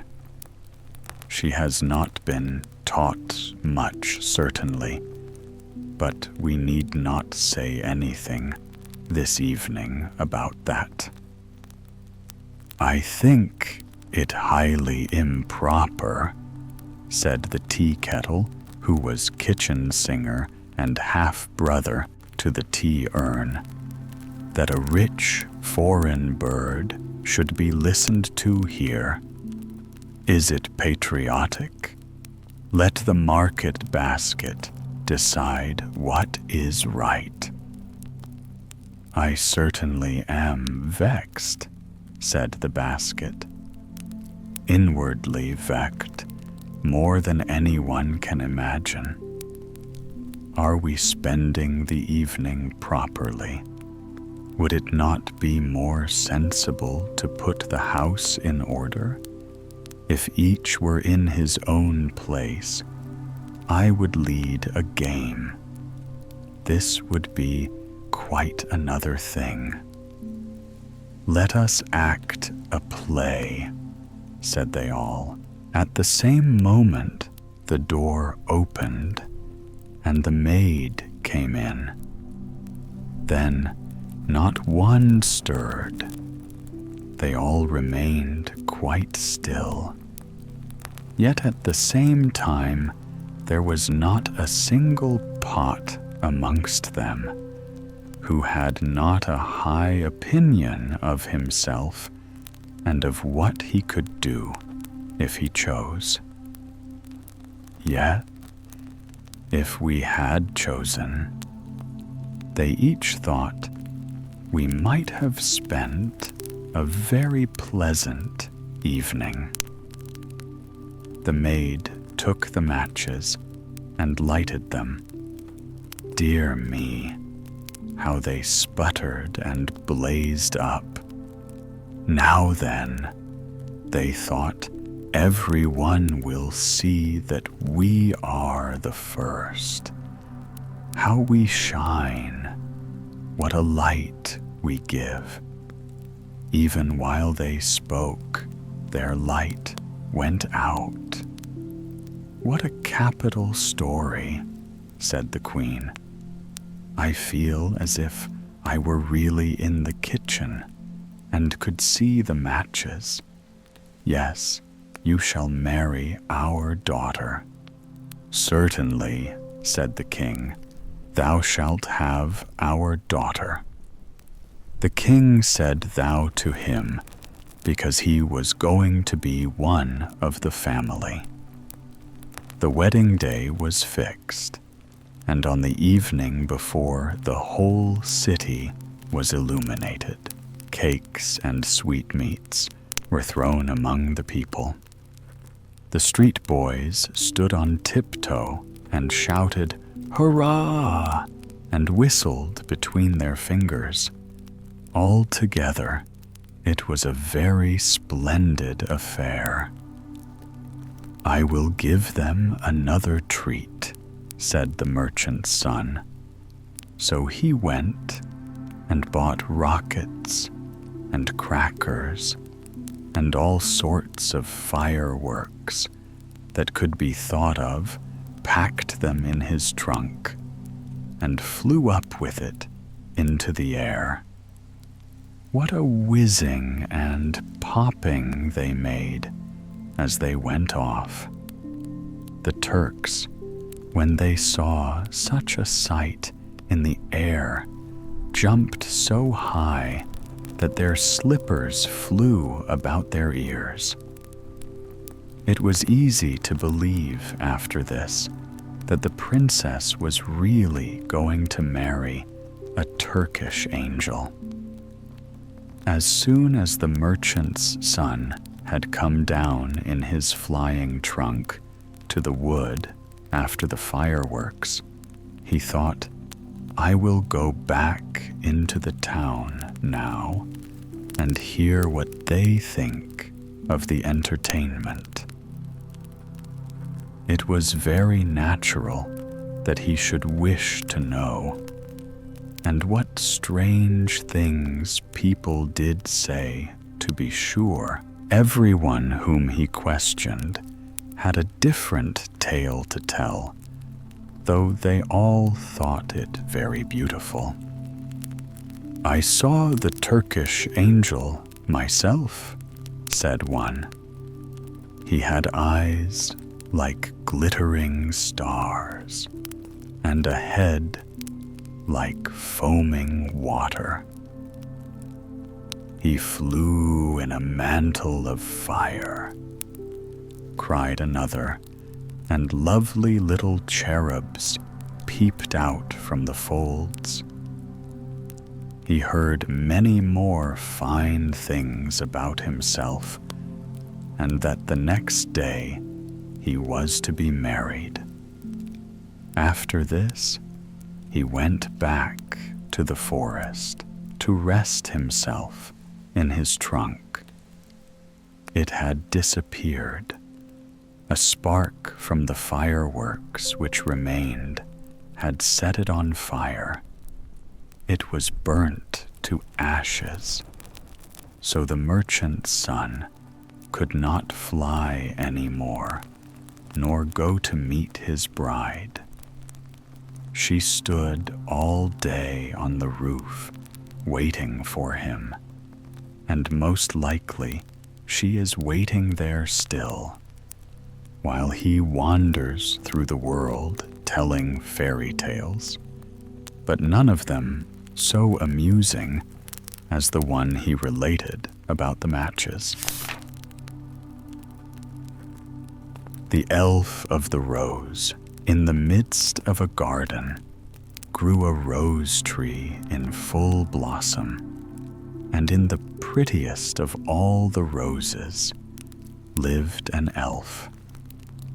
He was such a little wee thing that no human eye could see him. Behind each leaf of the rose, he had a sleeping chamber. He was as well formed and as beautiful as a little child could be, and had wings that reached from his shoulders to his feet. Oh, what sweet fragrance there was in his chambers, and how clean and beautiful were the walls, for they were the blushing leaves of the rose. During the whole day, he enjoyed himself in the warm sunshine, flew from flower to flower, and danced on the wings of the flying butterflies. Then he took it into his head to measure how many steps he would have to go through the roads and crossroads that are on the leaf of a linden tree. What we call the veins on a leaf he took for roads. Aye, and very long roads they were for him. For before he had half finished his task, the sun went down. He had commenced his work too late. It became very cold, the dew fell, and the wind blew. So he thought the best thing he could do would be to return home. He hurried himself as much as he could, but he found the roses all closed up, and he could not get in. Not a single rose stood open. The poor little elf was very much frightened. He had never before been out at night, but had always slumbered secretly behind the warm rose leaves. Oh, this would certainly be his death. At the other end of the garden, he knew there was an arbor, overgrown with beautiful honeysuckles. The blossoms looked like large painted horns, and he thought to himself he would go and sleep in one of these till the morning. He flew thither, but hush, two people were in the arbor, a handsome young man and a beautiful lady. They sat side by side and wished that they might never be obliged to part. They loved each other much more than the best child can love its father and mother. "But we must part," said the young man. "Your brother does not like our engagement, and therefore he sends me so far away on business over mountains and seas. Farewell, my sweet bride, for so you are to me." And then they kissed each other, and the girl wept and gave him a rose. But before she did so, she pressed a kiss upon it so fervently that the flower opened. Then the little elf flew in and leaned his head on the delicate, fragrant walls. Here he could plainly hear them say, "Farewell, farewell," and he felt that the rose had been placed on the young man's breast. Oh, how his heart did beat! The little elf could not go to sleep. It thumped so loudly. The young man took it out as he walked through the dark wood alone, and kissed the flower so often and so violently that the little elf was almost crushed.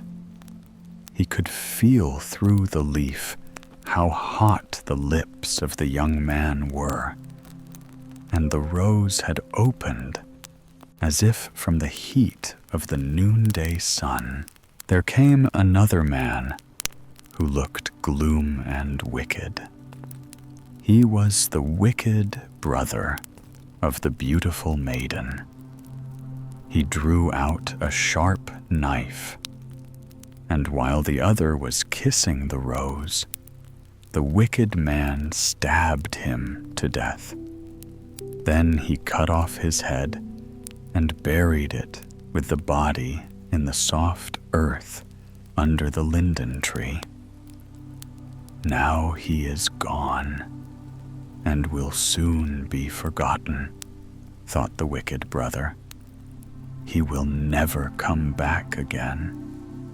He was going on a long journey over mountains and seas.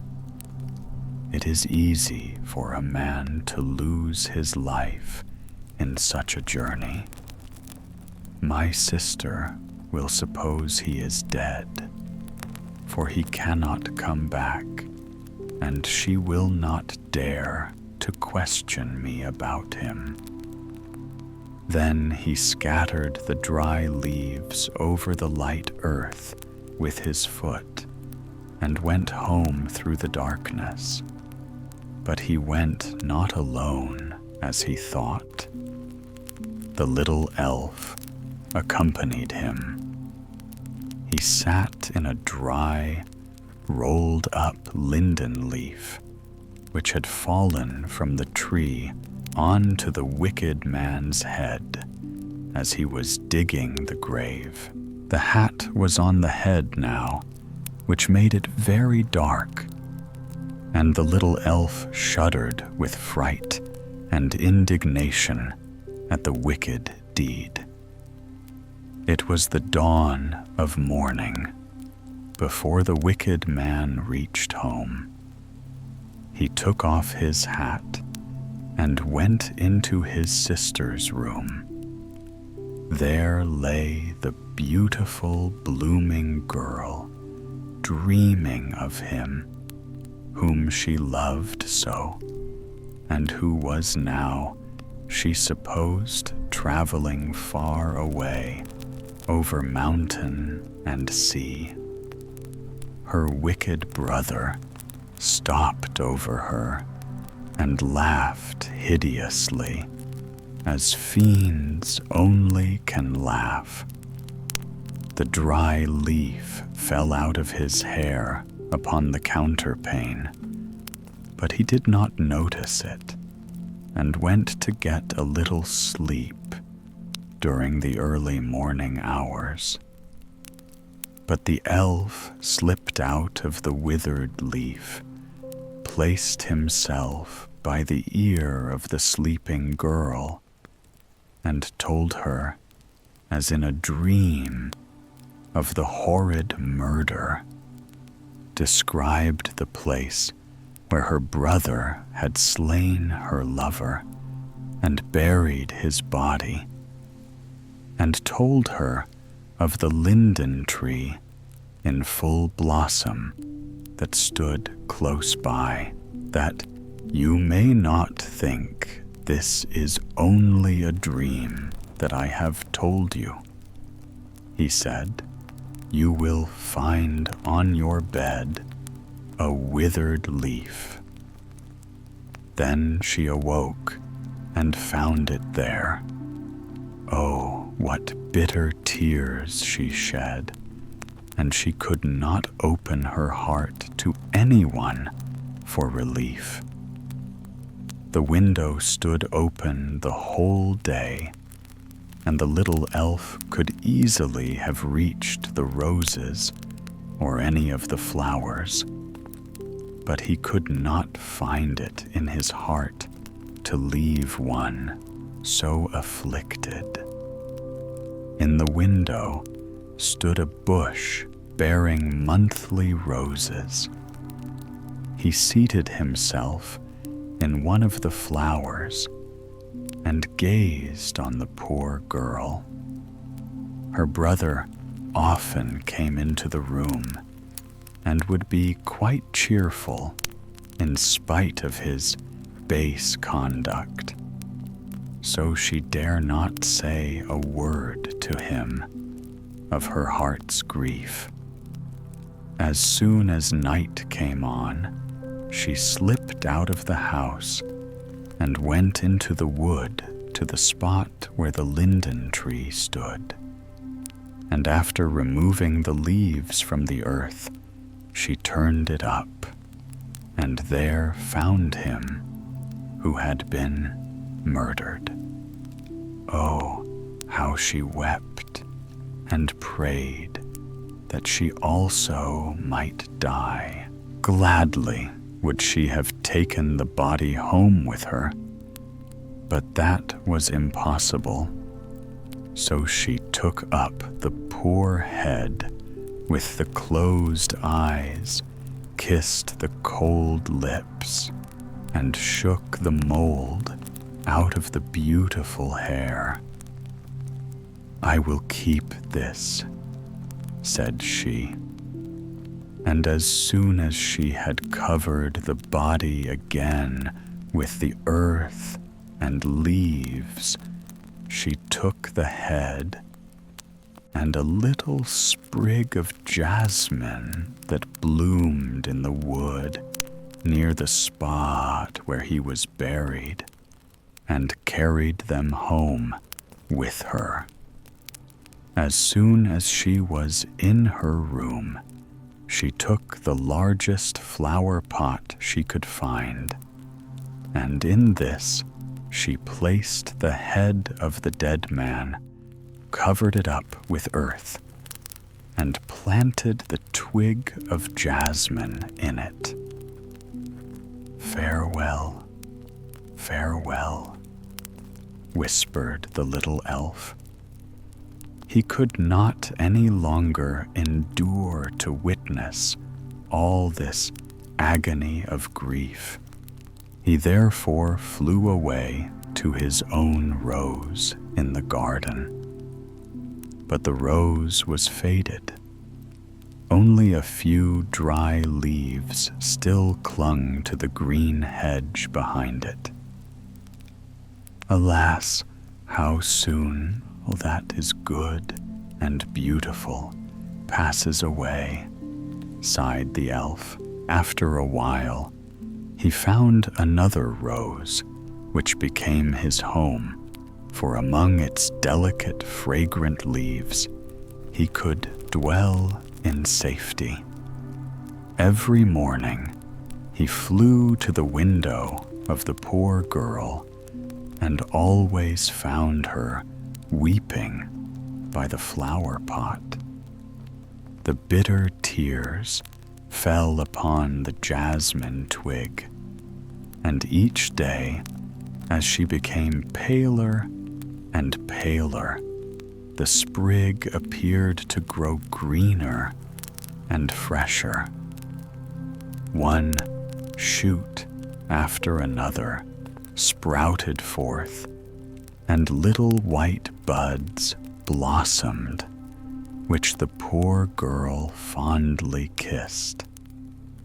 But her wicked brother scolded her and asked her if she was going mad. He could not imagine why she was weeping over that flower pot, and it annoyed him. He did not know whose closed eyes were there, nor what red lips were fading beneath the earth. And one day she sat and leaned her head against the flower pot, and the little elf of the rose found her asleep. Then he seated himself by her ear, talked to her of that evening in the arbor, of the sweet perfume of the rose and the loves of the elves.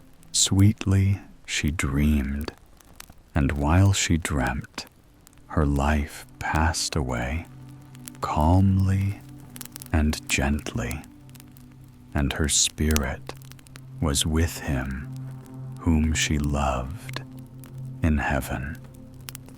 And the jasmine opened its large white bells and spread forth its sweet fragrance. It had no other way of showing its grief for the dead. But the wicked brother considered the beautiful blooming plant as his own property left to him by his sister, and he placed it in his sleeping room close by his bed, for it was very lovely in appearance, and the fragrance sweet and delightful. The little elf of the rose followed it and flew from flower to flower, telling each little spirit that dwelt in them the story of the murdered young man, whose head now formed part of the earth beneath them, and of the wicked brother and the poor sister. "We know it," said each little spirit in the flowers. "We know it, for have we not sprung from the eyes and lips of the murdered one? We know it. We know it." And the flowers nodded with their heads in a peculiar manner. The elf of the rose could not understand how they could rest so quietly in the matter. So he flew to the bees who were gathering honey and told them of the wicked brother. And the bees told it to their queen, who commanded that the next morning they should go and kill the murderer. But during the night, the first after the sister's death, while the brother was sleeping in his bed, close to where he had placed the fragrant jasmine, every flower cup opened, and invisibly the little spirits stole out, armed with poisonous spears. They placed themselves by the ear of the sleeper, told him dreadful dreams, and then flew across his lips and pricked his tongue with their poisoned spears.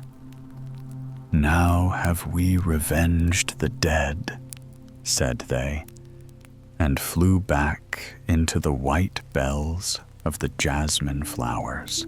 When the morning came, and as soon as the window was opened, the rose elf with the queen bee and the whole swarm of bees rushed in to kill him. But he was already dead. People were standing round the bed and saying that the scent of the jasmine had killed him. Then the elf of the rose understood the revenge of the flowers and explained it to the queen bee, and she, with the whole swarm, buzzed about the flower pot. The bees could not be driven away. Then a man took it up to remove it, and one of the bees stung him in the hand, so that he let the flower pot fall, and it was broken to pieces. Then everyone saw the whitened skull, and they knew the dead man in the bed was a murderer. And the queen bee hummed in the air and sang of the revenge of the flowers and of the elf of the rose, and said that behind the smallest leaf dwells one who can discover evil deeds and punish them also.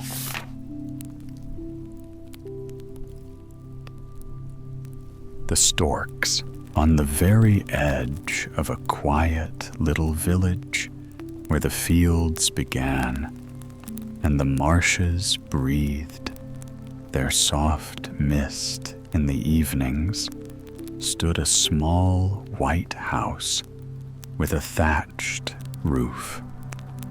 Upon its chimney, high above the hum of human life, the storks had built their home, a wide nest made of twigs, straw, and forgotten ribbons carried from gardens and barns.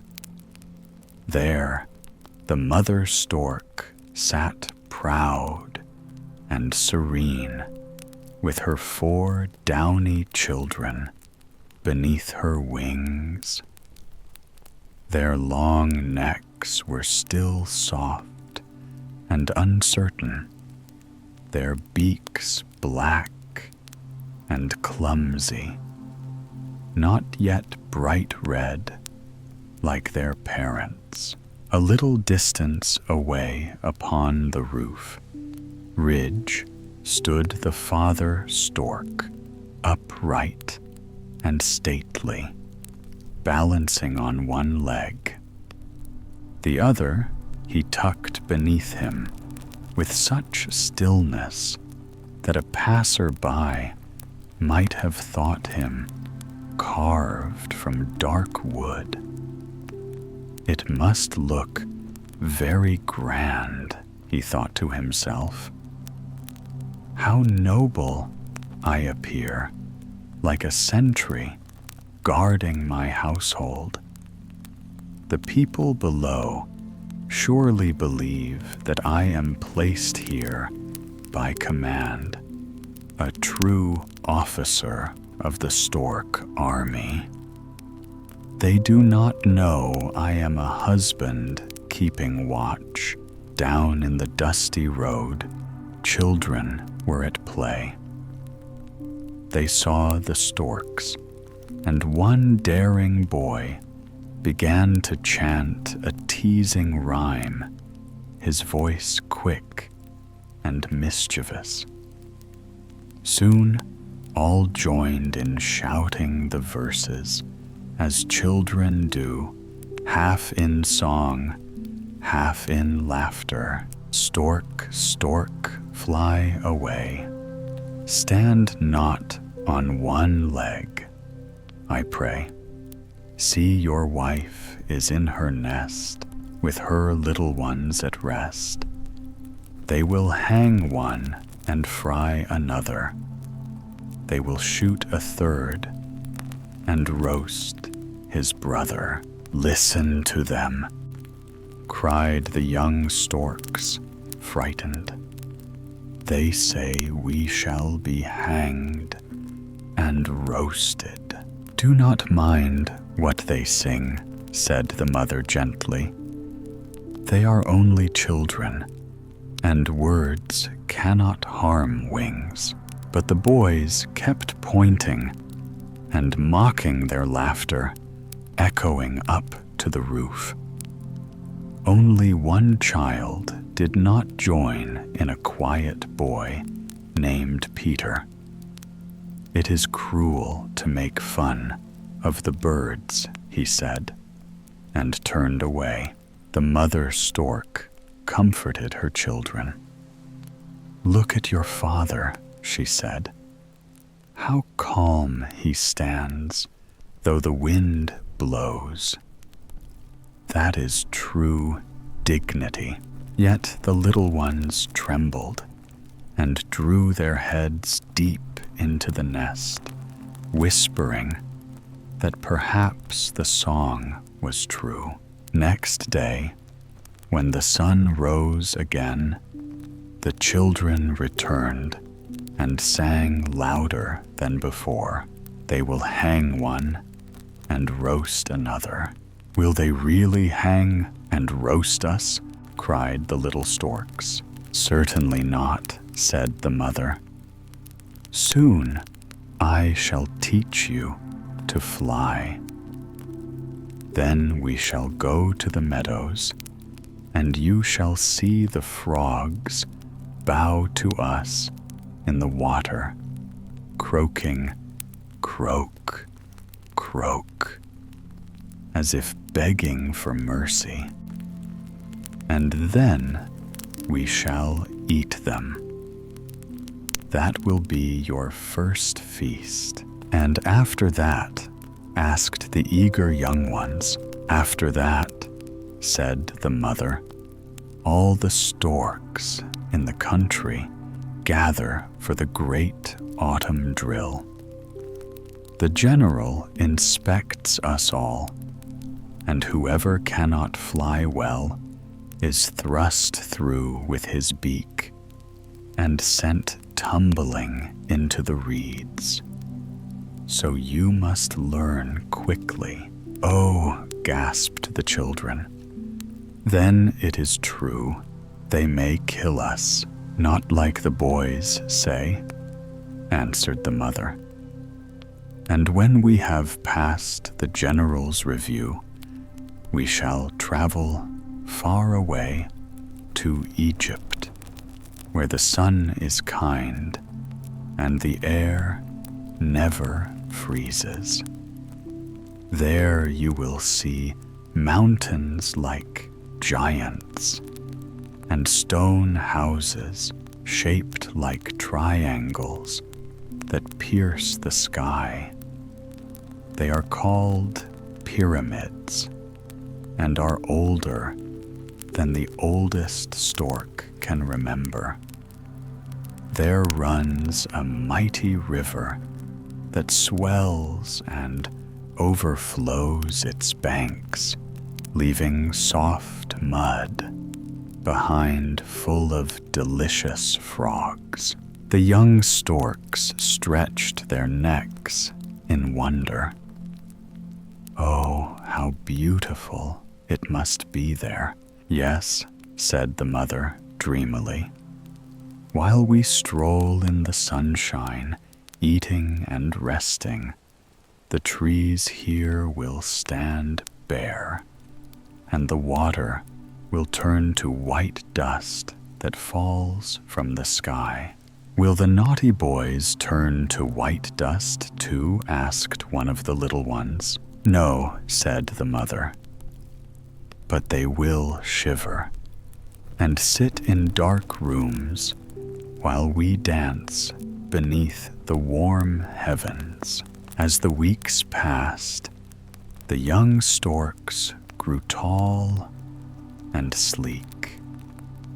Their feathers gleamed in the sunlight, and their father brought them frogs, snakes, and tender lizards to feast upon.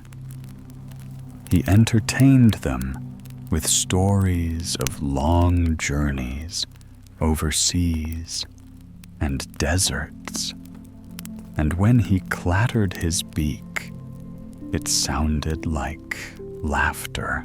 At last came the day of lessons.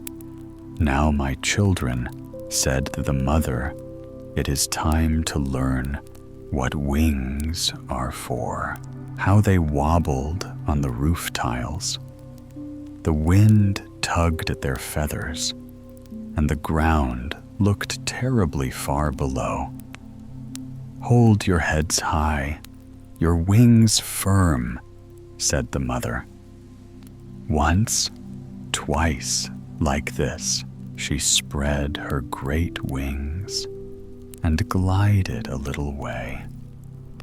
The young ones tried to follow, but down they tumbled into the thatch, flapping wildly.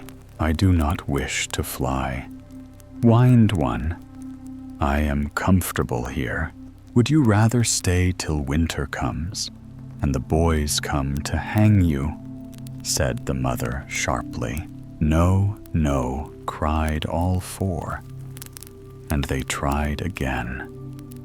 By the third day, they could lift themselves into the air, though awkwardly. They fluttered around the chimney, proud as kings. The boys below came singing again. Stork, stork, fly away. Shall we swoop down and peck out their eyes? Asked the young storks. No, said the mother. Your time will come. Think now only of flying 1, 2, 3. Turn excellent. Tomorrow we go to the marshes. There will be many fine storks, and I expect you to behave with grace, for good manners make even feathers shine. Still the young ones whispered among themselves, we shall have our revenge. One day, of all the children, the smallest boy who began the mocking song was the most persistent. He sang louder than anyone every single day. The young storks hated him most of all. They imagined him a giant, though he was only 6 years old. We will remember him, they muttered. When autumn came, the sky filled with wings. Thousands of storks circled high above the fields, preparing for their long journey south. The young ones had practiced so well that they flew as gracefully as their elders. The general gave them high marks and even a reward, fat frogs and shining snakes. Now, cried the young storks, now let us take our revenge. Yes, said the mother. But I know a better way than yours. I know the pond where all the tiny babies lie dreaming, waiting for storks to bring them to their mothers. The sweetest, most beautiful babies rest there smiling in their sleep. Every parent longs for such a gift. She spread her wings and continued, "We shall take a baby to every good child who never mocked us. But for the wicked boy who began the cruel song, we shall bring him something different." "What will we bring?" asked the young ones eagerly. "In the pond lies a little dead baby who dreamed itself to death," said the mother. "We will take it to that naughty boy, and when he sees it, he will weep bitterly. But to Peter, the kind child who defended us, we will bring two, a brother and a sister, for he has a good heart. And because he was kind, all storks henceforth shall bear his name. From now on, every stork shall be called Peter." So it happened. That night, the moon rose silver over the marshes as the storks flew away. Some carried sleeping babies, others the gift of sorrow to the unkind. And from that day to this, every stork in every nest, wherever it stands in the world, is still called Peter.